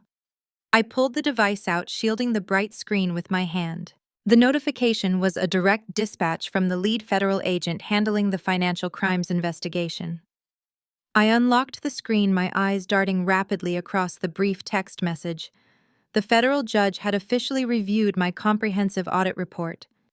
The irrefutable evidence mapping Derek's offshore shell companies, the money laundering trails, and the forged real estate documents had been universally accepted by the court. The message contained only two short, powerful sentences. The federal arrest warrants based on your financial audit are officially approved. Tactical execution teams are standing by for deployment. My heart pounded with a fierce rhythm. The trap was no longer just armed. It was fully authorized by the United States government. The power to utterly destroy the man who stole my home and the family who eagerly enabled him was now firmly secured in the palm of my hand. I closed my eyes and let a quiet, genuine smile touch my lips. Tomorrow would change everything. The morning after the country club anniversary party, the suburban house was deathly quiet. Diana, Jamal Thomas, and Caroline were upstairs sleeping off their wine and their monumental arrogance. I did not waste a single second of this quiet window. I bundled Leo tightly into his portable carrier, grabbed my encrypted laptop, and slipped quietly out the back door. Winston was already waiting for me 2 blocks down the street in an unmarked black sedan. He drove me straight to the towering glass headquarters of Thorne Holdings. The time for passive observation was officially over. We were moving into the active execution phase. Elias Thorne was waiting for me in his penthouse executive suite. He was not alone. Sitting around his expansive mahogany conference table were 3 high-ranking federal agents from the Financial Crimes Division. The lead investigator, Agent Harris, stood up and shook my hand firmly. He treated me not as a victim, but as a vital tactical asset. He spread a series of blueprints and operational timelines across the polished wood table. We spent the next 2 hours meticulously finalizing the strike plan. Derek was hosting a massive grand opening gala for his new luxury high-rise development in exactly 48 hours. This was the crown jewel of his fraudulent portfolio, the precise project he desperately needed Elias to inject $50 million into to keep his entire Ponzi scheme from collapsing. Agent Harris confirmed that tactical deployment units were already positioned. They would move in during the absolute peak of the event, ensuring all financial assets were secured and preventing Derek from attempting to flee the jurisdiction. The trap was engineered with flawless precision, but we needed the bait to be swallowed completely. Elias moved back to his massive desk and pressed a button on his secure conference phone. He signaled for absolute silence in the room as he dialed Derek's direct office line. The call was placed on speakerphone for all of us to hear. Derek answered on the second ring, his voice dripping with the slick, eager charm of a desperate salesman trying to sound composed. "Good morning, Mr. Thorne," Derek said smoothly. "I trust you received the final packet of portfolio projections my team sent over yesterday." Elias leaned back in his leather chair, playing the role of the convinced, ruthless billionaire with absolute perfection. "I did receive them," Derek Elias replied, his voice a masterclass in authoritative approval. I have had my internal auditing team run through the preliminary numbers, and I must say I am highly impressed by the aggressive growth you are projecting. Your financial architecture appears incredibly solid. I sat across the room watching the federal agents exchange knowing, cynical glances. On the other end of the line, I could practically hear Derek swelling with monumental pride. He had no idea he was speaking to the man who was currently holding his approved federal arrest warrants. "I am very glad to hear that," Sir Derek replied, his arrogance inflating with every syllable. "We pride ourselves on delivering unprecedented value to our elite partners." Elias let a brief, calculated pause hang in the air before delivering the final fatal hook. "Because your metrics are so compelling, I have decided to bypass the usual bureaucratic delays. I will personally attend your grand opening gala on Thursday night. We can formally finalize the $50 million capital injection right there at the venue. Have your legal team prepare the closing contracts." Derek let out a sharp, audible gasp of pure ecstasy. He completely abandoned his measured professional tone, unable to contain his sheer triumph. "That is absolutely spectacular news," Mr. Thorne Derek practically shouted into the receiver.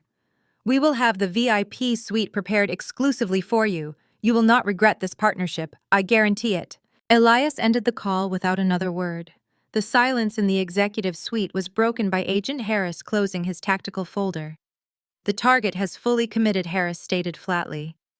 "We move in 48 hours. I returned to the basement of my parents' house late that afternoon, maintaining my pathetic facade for just a little while longer. The atmosphere upstairs had shifted into a state of manic electric anticipation. Derek had clearly called Thomas and Caroline the moment he hung up with Elias, bragging about the incoming $50 million windfall. That evening, I sat on the damp cellar stairs, listening intently through the floorboards as my family gathered in the formal living room to celebrate their perceived impending wealth. Thomas was pacing the hardwood floor, his voice booming with unearned triumph. "This is it," Thomas declared. "Derek just secured the Thorne Holdings investment. Our founding shares are going to skyrocket in value. We are looking at generational wealth, Caroline. We will be able to buy that vacation home in Aspen by next spring." Diana let out a loud, triumphant laugh. I knew putting my money into his fund was the smartest move I could have ever made. "Jamal has been bothering me about our joint savings account, asking why the balance looks so strange lately. I had to tell him it was a banking error." My blood ran completely cold as I listened to my sister confess her financial crimes. "What do you mean?" Diana Caroline asked, a note of sudden nervousness entering her voice. "You did not tell Jamal about the investment transfer." "Of course not," Diana scoffed dismissively. "Jamal is entirely too conservative with money. He wanted to leave everything sitting in those boring, low-yield mutual funds. He wanted to use the college savings accounts for the kids' actual tuition. It was a complete waste of capital. So I logged into the joint accounts while he was performing surgery last week and funneled massive amounts of our liquid cash directly into Derek's firm. I even drained the children's education funds to double my investment returns." The sheer silence that followed her statement was heavy, but it was not filled with the moral outrage I expected. Instead of reprimanding their daughter for stealing from her hardworking husband and her own children, my parents validated her deceit. "Well, Jamal will thank you when the returns come in." Thomas rationalized smoothly. "Sometimes you have to make the hard, brave executive decisions to secure the family's future. You doubled down on a winner, Diana. That takes exceptional financial bravery." I pressed my hand against the cold wooden door, physically sickened by their absolute lack of basic human decency. Diana had stolen her husband's money and robbed her own children of their future education just to chase a non-existent 30% return to buy a vacation home. And my parents praised her for it. They were a collective echo chamber of pure, unadulterated greed. They were eagerly celebrating their own monumental destruction. The next 48 hours passed in a slow, agonizing crawl. I stayed entirely out of sight, avoiding my parents as they frantically prepared their designer outfits for the launch party. They spent hours coordinating their clothing, bragging on the phone to their country club friends about being VIP investors in the most exclusive real estate event of the decade. They treated the house like a staging ground for their impending coronation into the ultra-wealthy elite. They had absolutely no idea that the guillotine was already dropping. On the night before the grand opening, the house finally fell completely silent. The clock on my encrypted smartphone read 2 in the morning. I stood up from the sunken, moldy sofa and looked around the freezing concrete basement for the absolute last time. This damp, dark cellar was meant to be my permanent prison. It was the place my parents had banished me to hide their social shame. It was where they expected me to slowly break wither and eventually fade away entirely. Instead, this basement had become my war room. It was the exact place where I had meticulously forged the very weapon that would tear their fraudulent, toxic lives down to the studs. I quietly packed the few meager belongings I had brought from the hospital. I folded Leo's small blankets and placed them carefully into the faded diaper bag. I secured the encrypted laptop, the ultimate ledger of their crimes, into my backpack. I picked up my sleeping son, holding his warm breathing weight against my chest. I felt a profound sense of closure wash over me as I turned my back on the darkness. I silently climbed the wooden stairs, bypassing the main living areas where my parents slept in their luxurious heated bedroom. I unlocked the side door leading out to the driveway. The crisp, freezing night air hit my face, but I did not shiver. I felt entirely awake. I felt completely alive. Waiting in the deep shadows of the cul-de-sac, its headlights turned off to avoid drawing any attention, was a sleek black car sent directly by Elias. The driver stepped out quietly, opening the rear door for me without making a single sound. I stepped off my parents' property, leaving behind the toxic legacy of their narcissism and their insurmountable greed. I slid into the warm leather interior of the vehicle, settling Leo safely into his car seat. The engine purred to life, a low, powerful rumble in the quiet suburban night. As the car pulled away from the curb, I did not look back at the brick colonial house. I kept my eyes focused entirely on the road ahead, watching the city skyline looming in the distance. The preparation was complete. The bait was taken. The tactical teams were in position. I was ready to execute the takedown. 48 hours after my silent departure from the freezing suburban basement, the absolute culmination of my relentless financial audit manifested in a spectacle of unparalleled corporate glitz. The venue Derek had chosen for the grand opening of his luxury high-rise development was a staggering display of stolen wealth. Situated in the absolute epicenter of the downtown financial district, the sprawling glass and steel pavilion had been transformed into a monument to his monumental hubris. Every single square inch of the towering atrium dripped with grotesque extravagance financed entirely by the stolen equity of my home and the liquidated life savings of greedy investors. Crystal chandeliers suspended from the vaulted ceilings cast a brilliant, blinding illumination over the polished marble floors. A cascading champagne tower stood at the exact center of the room, flanked by towering exotic floral arrangements that cost more than a standard annual salary. The city elite, blissfully unaware that they were standing inside a massive federal crime scene, mingled enthusiastically beneath the soaring glass architecture. Local television reporters and financial journalists prowled the perimeter of the red carpet, their camera flashes creating a continuous strobing rhythm against the dark evening sky.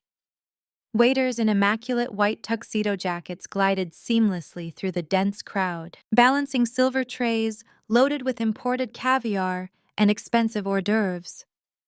To the untrained eye, the event projected an atmosphere of absolute, unshakable economic triumph.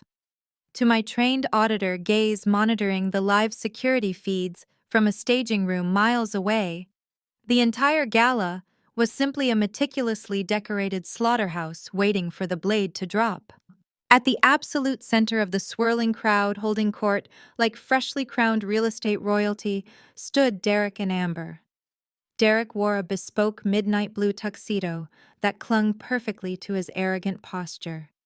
He radiated a sickening aura of victorious invincibility, swirling a glass of expensive bourbon while accepting the fawning praise of the local politicians and wealthy socialites he had successfully conned.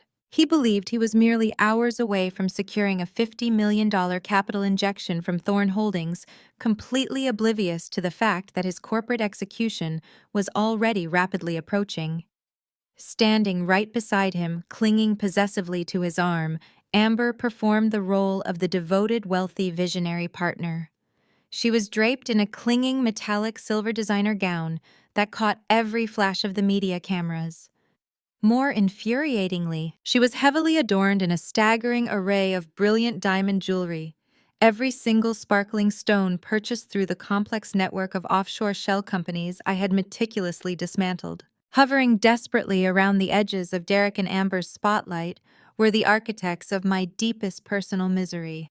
Thomas and Caroline had spared absolutely no expense for their triumphant social debut as founding investors in Derek's fraudulent empire. My father stood with his chest puffed out, wearing a rented designer tuxedo, actively cornering anyone who would listen to brag about his superior financial acumen. He repeatedly and loudly proclaimed his status as a visionary backer of the high-rise project, completely intoxicated by the proximity to wealth and power. Beside him, Caroline smiled until her facial muscles must have ached, dripping in her own expensive jewelry, eagerly soaking up the validation of the country club elite she had spent her entire life trying to impress. My older sister Diana orbited the scene with a level of frantic, unadulterated greed that was physically revolting to witness.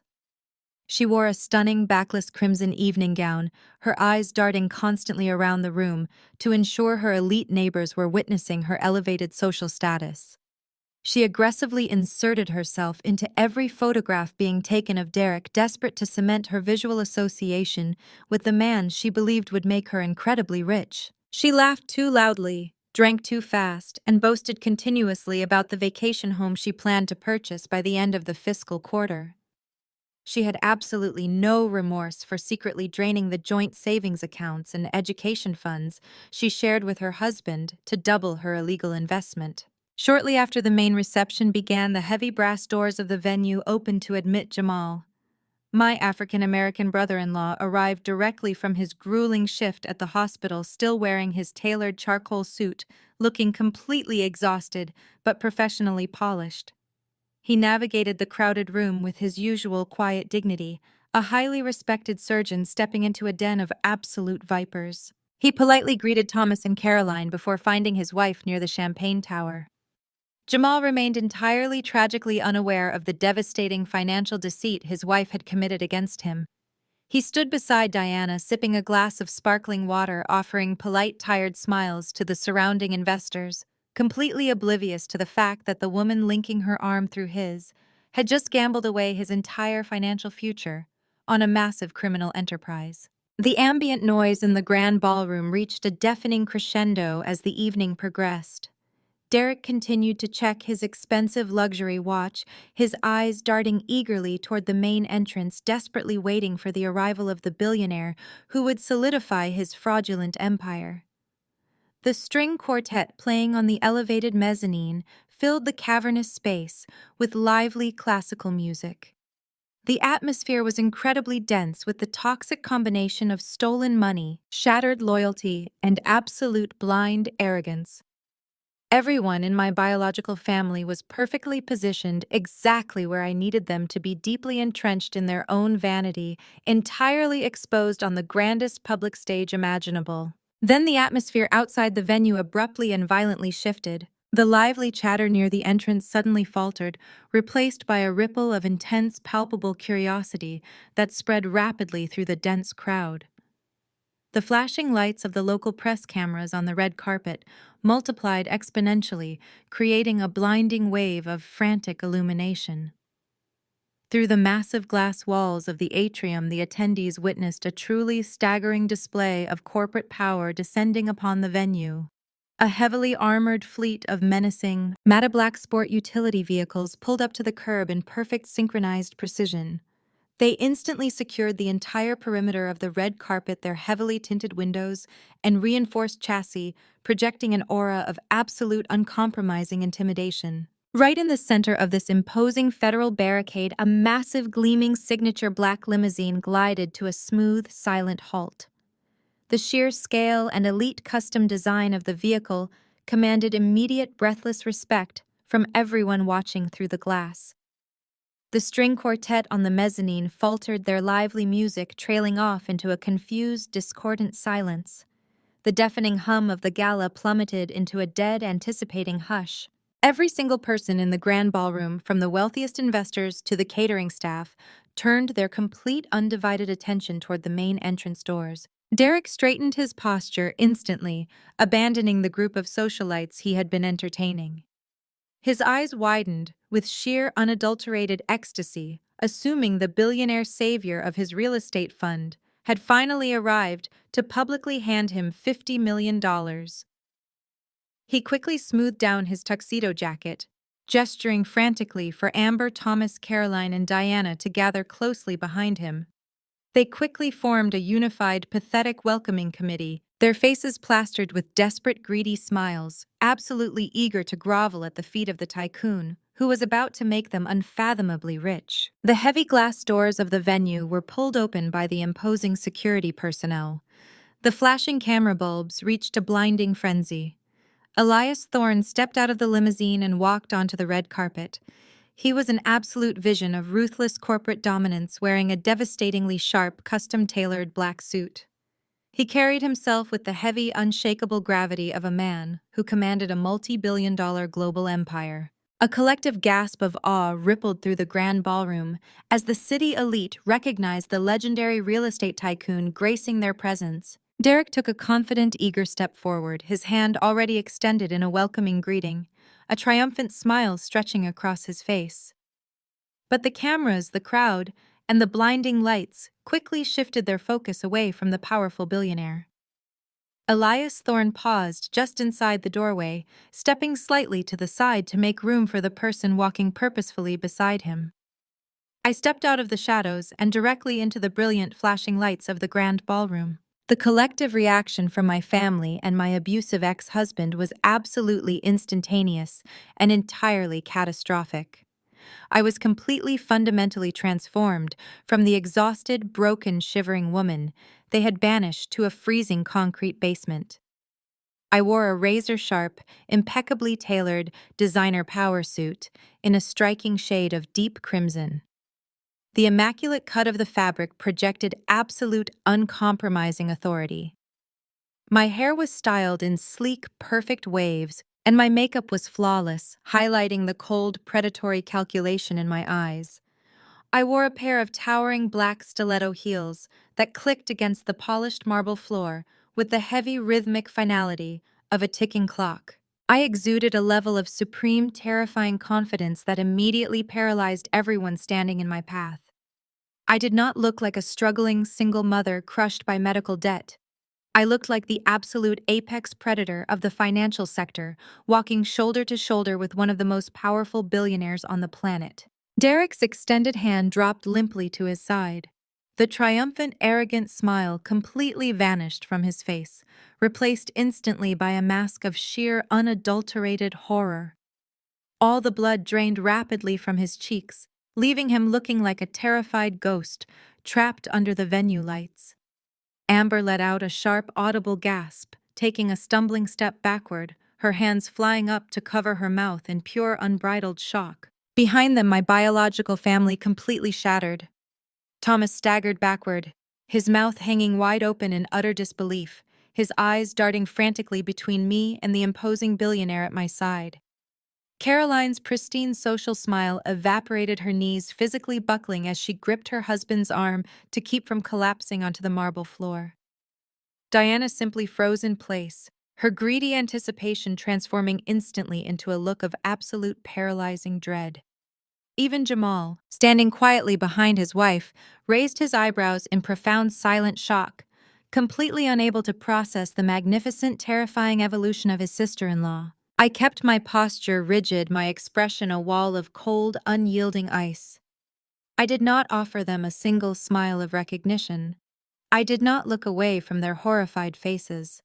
I walked straight down the center of the grand ballroom, the crowd parting before me like the Red Sea, fully prepared to execute the most devastating financial and personal destruction of their entire toxic lives. The distance to the raised VIP podium felt both instantaneous and infinite. My stiletto heels hit the polished marble with a steady rhythmic cadence that seemed to silence the ambient murmurs of the wealthy crowd. Every single pair of eyes in that cavernous glittering ballroom remained locked on me. Elias walked comfortably at my side, his imposing presence acting as an impenetrable shield against the sheer hostility radiating from the front of the room. As we approached the center of the atrium, I watched the absolute destruction of Derek's reality play out in real time across his features. The smug, invincible arrogance that had defined his entire existence completely evaporated. His shoulders slumped, his chest caving inward as the blood rushing from his face left his skin a sickly pale gray.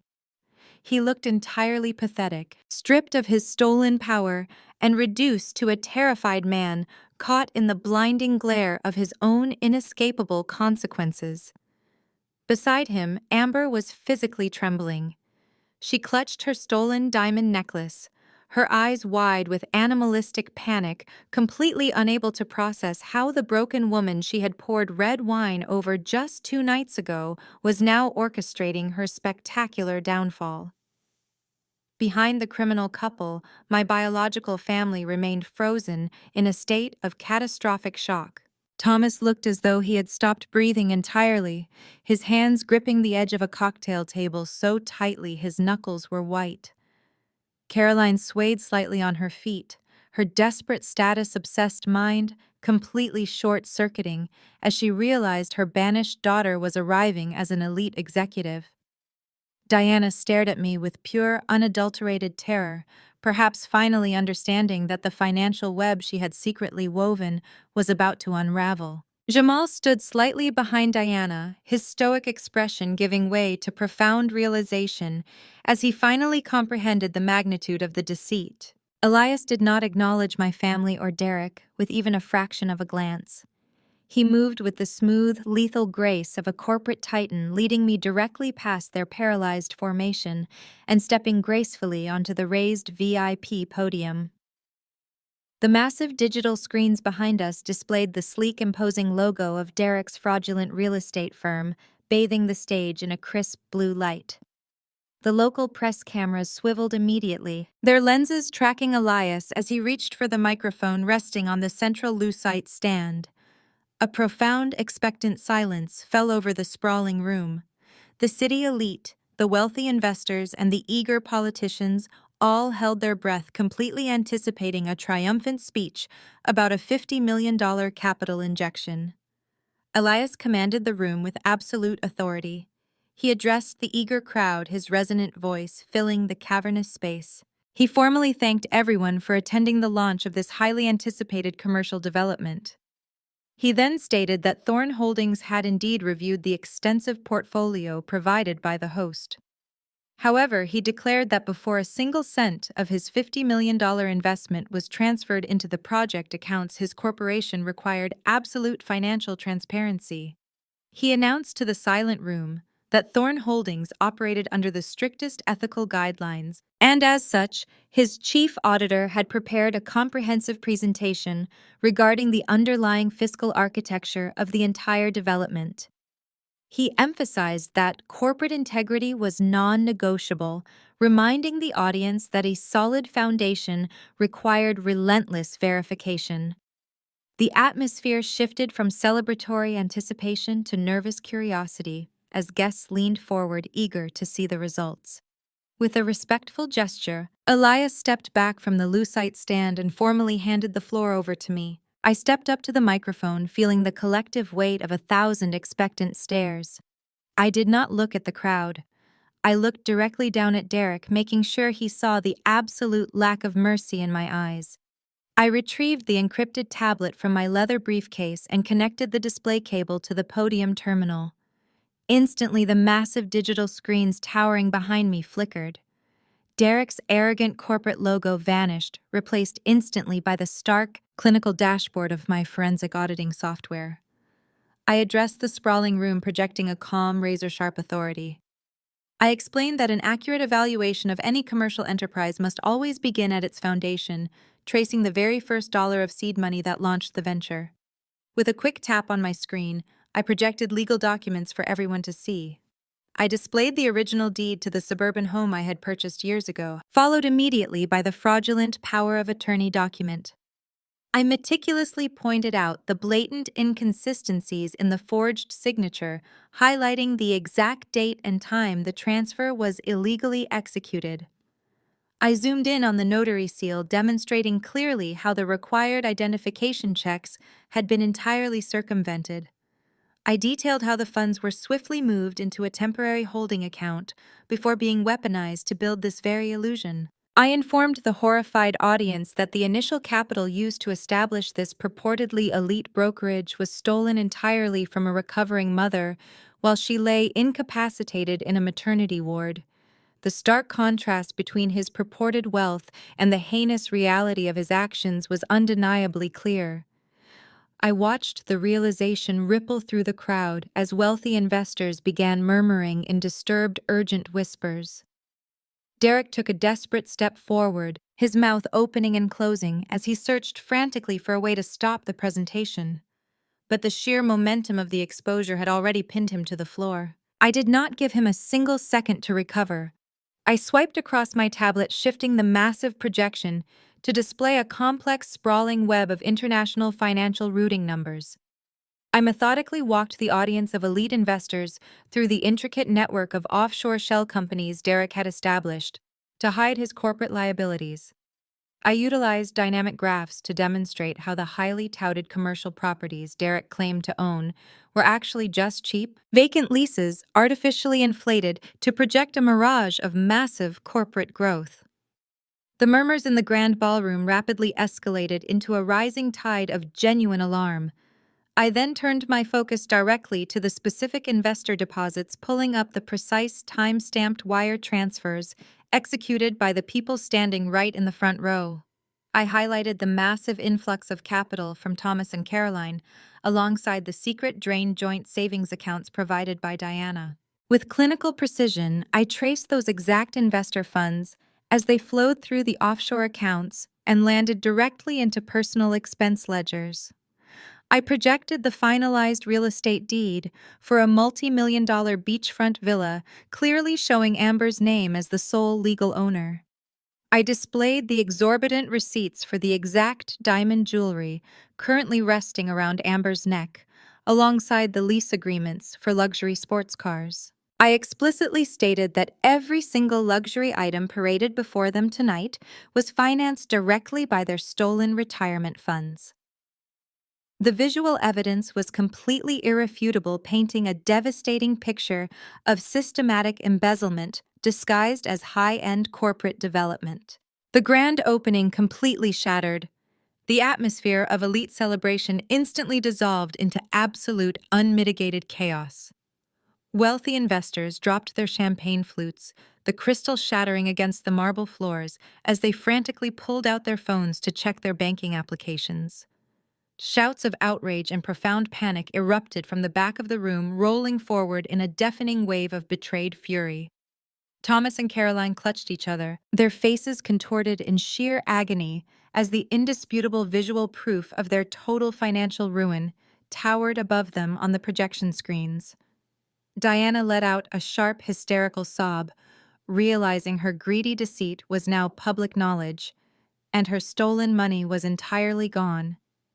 Derek, realizing his fraudulent empire was completely eradicated, finally snapped. He let out a desperate, guttural shout, lunging aggressively toward the raised VIP podium with the frantic intention of ripping the display cables from the terminal to stop the presentation. He never even made it to the first step. The highly trained security personnel provided by Thorn Holdings moved with terrifying, instantaneous speed. Two massive security contractors intercepted Derek mid-stride, driving their shoulders into his chest and forcing him violently backward. They pinned him face down against the polished marble floor, twisting his arms behind his back with practiced mechanical efficiency. His frantic struggling only tightened the iron grip of the security team. Derek struggled wildly, kicking his legs and screaming for someone to help him, but the crowd simply backed away in absolute disgust. Amber shrieked, backing into a floral arrangement, and sending it crashing to the ground, utterly terrified by the sudden physical takedown of her provider. I stood perfectly still behind the lucite podium, looking down at the man who had left me to freeze in a winter storm. He was now pinned to the floor of his own gala, completely restrained, entirely exposed, and waiting for the final devastating blow to fall. The absolute chaos erupting inside the grand ballroom had reached a deafening, terrifying fever pitch. But the true, inescapable devastation was only just beginning. Derek was still writhing helplessly against the polished marble floor, his custom midnight blue tuxedo twisting awkwardly around his shoulders, as the two massive corporate security contractors kept him strictly immobilized. He was frantically attempting to leverage his weight, spitting furious, empty threats at the stoic guards, entirely unable to grasp that his artificial empire had just been permanently mathematically dismantled. Before he could even muster enough physical strength to attempt a desperate, cowardly escape toward the service elevators, the heavy brass doors of the main entrance burst open with explosive, synchronized force. A highly coordinated tactical unit of federal agents flooded into the sprawling venue. They wore stark navy blue windbreakers with bold yellow lettering spelling out the name of their federal bureau across their broad backs. They moved with terrifying, practiced efficiency, immediately fanning out across the perimeter of the soaring glass atrium and physically blocking every single available exit. The wealthy investors, local politicians, and catering staff instinctively backed away, creating a wide, terrified circle around the center of the room. The string quartet had completely abandoned their instruments, shrinking back into the dark shadows of the elevated mezzanine to avoid the ensuing carnage. The atmosphere of elite celebration vanished entirely, replaced by the harsh, uncompromising reality of a massive government raid. The tactical boots of the advancing agents thudded heavily against the imported marble, a rhythmic sound that signaled the absolute, undeniable end of the road for the arrogant criminals who had callously ruined my life. I stood behind the lucite podium, breathing in the crisp, electrified air of the room, feeling a profound sense of vindication wash over my entire being. The meticulous planning, the sleepless nights in the freezing basement, and the complex decryption of offshore accounts were finally culminating in this exact glorious moment. Agent Harris, the lead federal investigator I had strategized with in the penthouse executive suite, marched directly down the center of the plush red carpet. He bypassed the stunned, whispering socialites and approached the center of the room with absolute, unshakable authority. He gave a sharp, commanding nod to the private security contractors, who swiftly hauled Derek up from the marble floor, forcing him violently onto his knees. Harris stood towering over Derek, pulling out a pair of heavy, cold steel handcuffs from his tactical belt.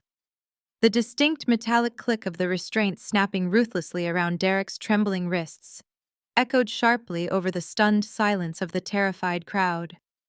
Harris looked down at the broken man and began to read him his rights in front of the entire assembly.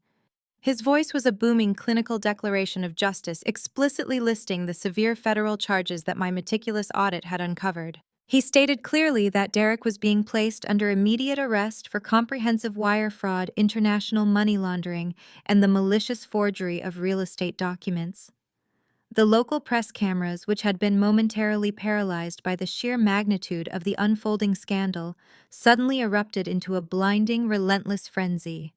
The rapid flashbulbs illuminated Derek's tear-stained, horrified face, broadcasting his utter humiliation and catastrophic defeat to the entire city. The man who had spent the entire evening acting like an invincible, untouchable real estate tycoon was now kneeling on the floor like a common, pathetic thief, entirely stripped of his false dignity and trapped securely in the inescapable grip of the law.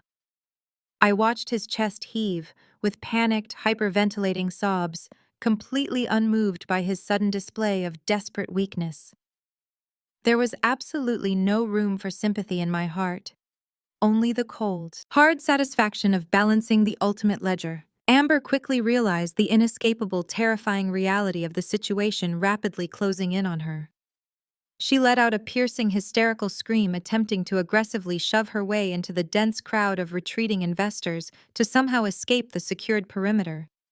She frantically threw her hands in the air, loudly protesting her innocence to anyone who would listen to her desperate lies. She cried out that she was merely a low-level assistant, a naive, innocent employee who had been completely manipulated and controlled by a powerful, deceptive man. I stepped down from the raised VIP podium, my stiletto heels clicking sharply and purposefully against the floor. I pulled a thick printed dossier from my leather briefcase containing the exact physical evidence I had prepared specifically for this moment. I walked directly over to the federal agents securing the perimeter, projecting an aura of absolute control. I handed the comprehensive file to a stern female agent, loudly and clearly stating that Amber was absolutely not an innocent victim. I presented the verified corporate employment records and the offshore incorporation documents I had successfully decrypted.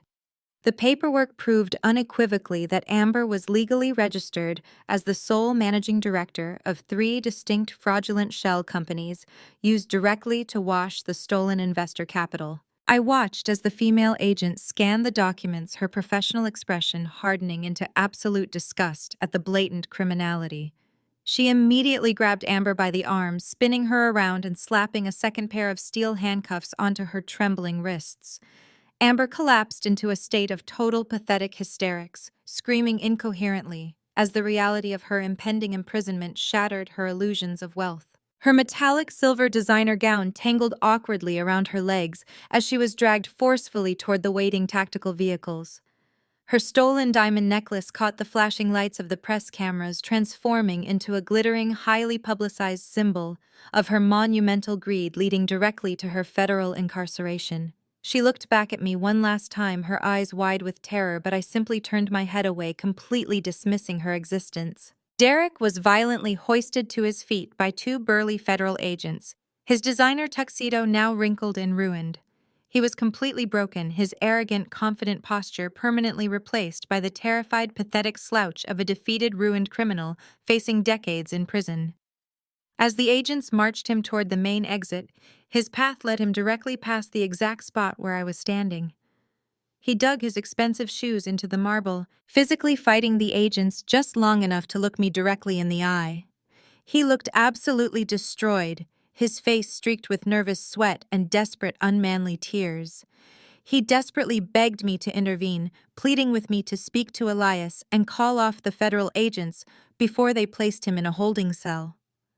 He frantically promised to return every single dollar he stole from the house sale, claiming we could somehow resolve this massive federal crime as a simple, quiet civil dispute between a husband and a wife. I maintained a posture of absolute unyielding ice, radiating the cold, untouchable power of a woman who had survived the absolute worst he could inflict. I looked at the man who had left me bleeding from a surgical incision, who had locked his own newborn son out in a freezing winter blizzard, and who had laughed cruelly while I suffered in profound darkness. I leaned in slightly, ensuring my voice was low, steady, and devastatingly clear over the chaotic noise of the room. I coldly reminded him of the exact words he had spat at me over the phone while drinking margaritas on a stolen yacht. He had dared me to fight back arrogantly, assuming my financial paralysis would render me completely helpless and compliant. I reminded him that he was the one who proudly, arrogantly told me I could never afford to hire a high-powered lawyer to defend my rights. I looked deep into his terrified, bloodshot eyes and told him he was absolutely right about that specific detail. I did not need to hire a lawyer to destroy him. I just needed to execute a flawless, uncompromising financial audit.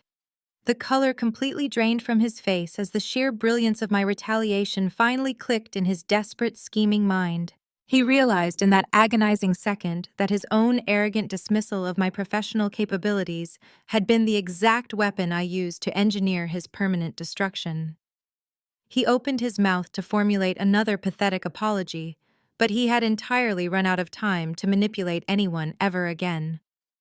The federal agents shoved Derek forcefully forward, marching him out through the heavy brass doors and shoving him roughly into the back of a waiting armored sport utility vehicle. The flashing red and blue lights illuminated his terrified face through the reinforced glass, marking the absolute, undisputed end of his reign of terror.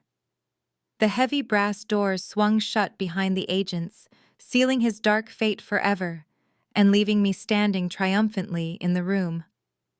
I stood tall, savoring the profound, untouchable silence that immediately followed his disgraceful removal. My long-awaited personal justice, finally beautifully and spectacularly achieved. The heavy brass doors slam shut behind the federal agents. The flashing red and blue lights slowly fade into the dark night. The grand ballroom, once a glittering monument to stolen wealth and unchecked arrogance, transforms instantly into a chaotic crime scene. Wealthy investors scatter like frightened animals rushing toward the cloakrooms and valet stations, desperate to distance themselves from the catastrophic fallout. The catering staff hastily clears the champagne towers, the clinking of crystal replaced by the harsh reality of corporate destruction. I stand perfectly still on the raised podium, breathing in the crisp air of absolute victory.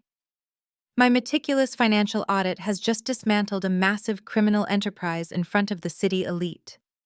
Elias Thorne gives me a respectful nod, his imposing presence a silent validation of my ruthless efficiency, before stepping away to coordinate with his corporate legal team. As the dense crowd thins out, the architects of my deepest personal misery are left completely exposed under the blinding chandelier lights. Thomas and Caroline stumble toward the podium, their carefully crafted social facades utterly shattered. My father looks as though he has aged 2 decades in a matter of minutes. His rented designer tuxedo hangs loosely on his trembling frame, and his face is a sickly shade of gray. My mother trails behind him, clutching her expensive pearl necklace, as if it might physically choke her. They frantically corner me, their eyes wide with sheer unadulterated panic. The staggering magnitude of their foolishness has finally pierced through their relentless greed. They realize with absolute horrifying clarity that because Derek is facing federal prosecution for severe wire fraud and money laundering, every single one of his shell companies and corporate assets will be immediately seized by the government. They stammer out desperate questions about their liquidated retirement portfolios and the massive wire transfers they blindly funneled into his offshore accounts. I look down at them with cold, clinical detachment. I explain systematically that the federal government will freeze every stolen dollar to pay restitution to the institutional victims. I make it abundantly clear that their founding investor status is nothing more than a digital mirage. Their entire life savings, the equity they selfishly pulled from their pristine suburban home, and the massive financial foundation they spent decades building are completely, permanently gone. They are absolutely destitute, facing immediate foreclosure and total social ruin. While my parents hyperventilate over their impending bankruptcy, a secondary, equally devastating implosion occurs just a few feet away. Jamal steps out from the shadows of the mezzanine, his tailored charcoal suit contrasting sharply with his rigid, furious posture. He has listened intently to every single word of my forensic presentation. The highly respected surgeon who had spent years maintaining a toxic, enabling neutrality just to keep his comfortable life peaceful has finally reached his absolute breaking point. He marches directly up to my older sister, stopping mere inches from her trembling form.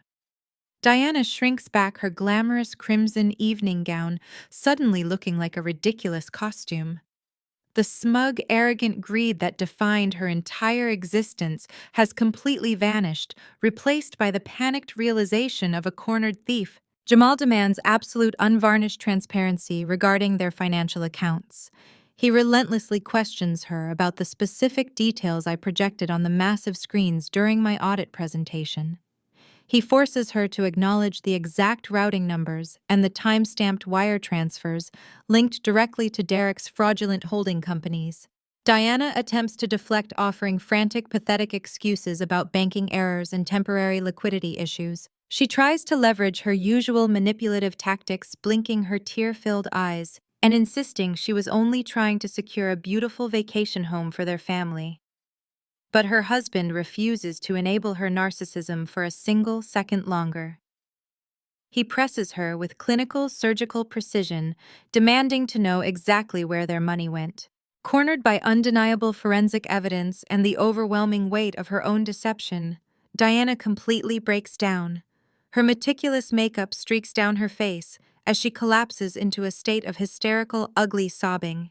She loudly confesses to the entire room that she logged into their secure banking portals while he was performing surgery. She admits to deliberately draining their joint savings accounts to double her secret investment. The confession escalates into an even more sickening revelation.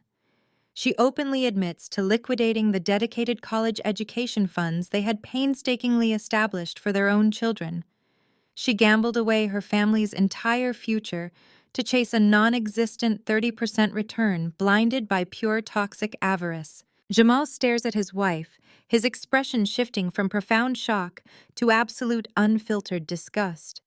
The man who had previously commanded me to keep my newborn son quiet in a freezing basement just to spare Diana a minor inconvenience now looks at her as if she is a complete repulsive stranger. He processes the staggering reality that the woman he married secretly robbed their own children of their educational future simply to finance her superficial status, obsessed ambitions. The comfortable, wealthy life he worked so tirelessly to build has been completely decimated by her spectacular deceit. He realizes that her toxic vanity is not just an annoying personality trait, but a destructive parasitic force that has consumed everything they owned. He delivers his final judgment with a cold, terrifying calmness that echoes through the empty ballroom.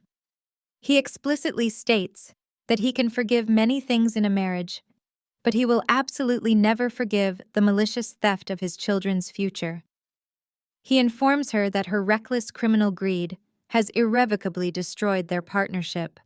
He calmly straightens his suit jacket and delivers a devastating permanent ultimatum. He tells Diana that their marriage is officially over, right here and right now. He promises to contact a ruthless divorce attorney first thing in the morning to ensure he secures full custody of their children, completely isolating her from the family she just betrayed. Diana falls to her knees on the polished marble floor, reaching out desperately to grab the hem of his tailored jacket.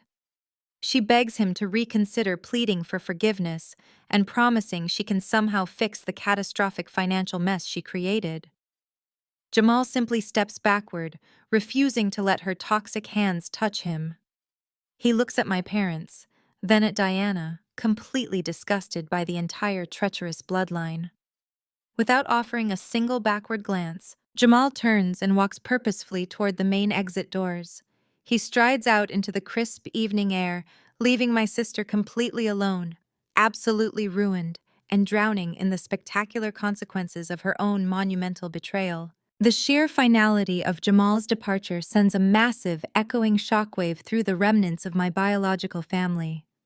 Diana remains crumpled on the floor, her hysterical sobbing echoing off the high vaulted ceilings. She is entirely abandoned, facing catastrophic debt, impending divorce, and total social annihilation.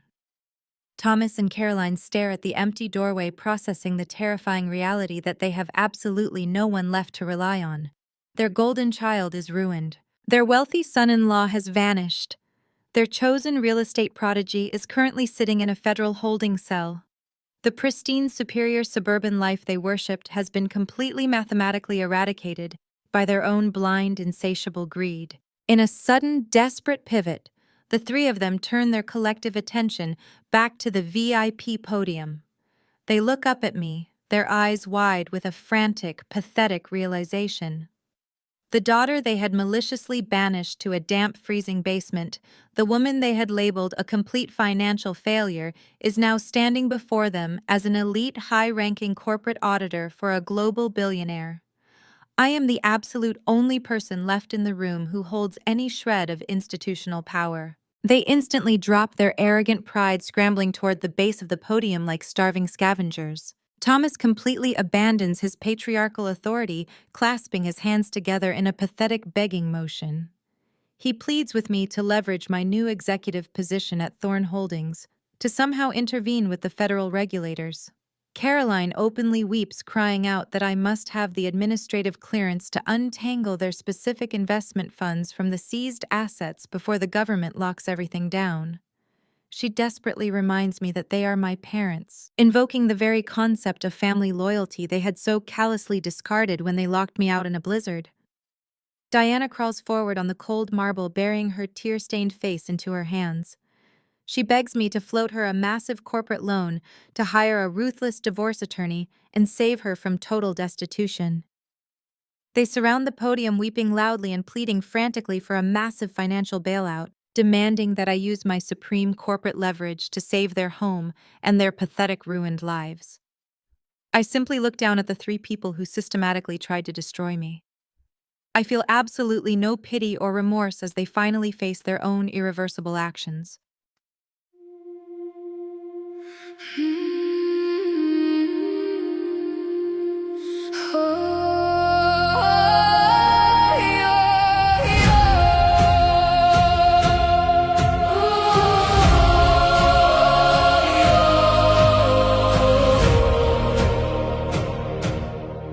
I used to ride upon your shoulders, thinking you could touch the sky.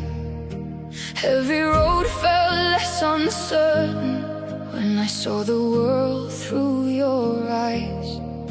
You were stronger than the mountains, taller than the northern pines. And when the winter winds were coming, you would stand between them and I. Time kept moving like the river, years slipped slowly out to sea. But no matter where life took me, you were always part of me. I am my father's daughter, in every step I take, in every time I choose to stand. When it's easier to break, I carry your courage in my heart, your fire inside my soul. And though the years keep moving on, your love still leads me home.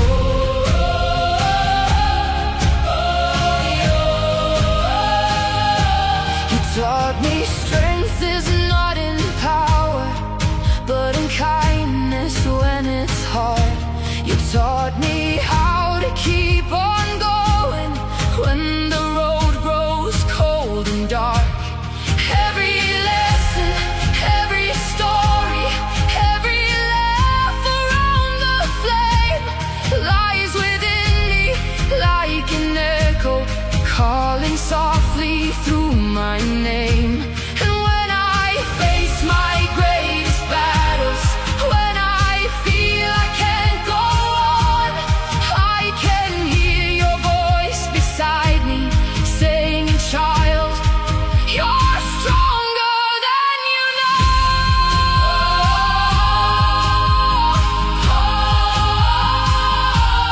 I am my father's daughter, in every step I take, in every time I choose to stand. When it's easier to break, I carry your courage in my heart, your fire inside my soul. And though the years keep moving on, your love still leads me home.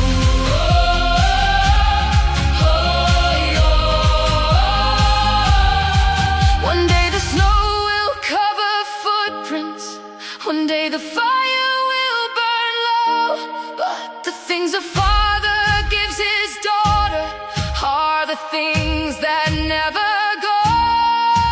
Not the gold or not the stories, not the battles that he won, but the quiet way he loved her and the woman she becomes. I am my father's daughter, and I always will remain. Through every triumph, every loss, through every joy and every pain, the world may change around me, the stars may fade above, but I will always carry with me my father. is love. And when they ask me who I am, I'll smile and answer softly.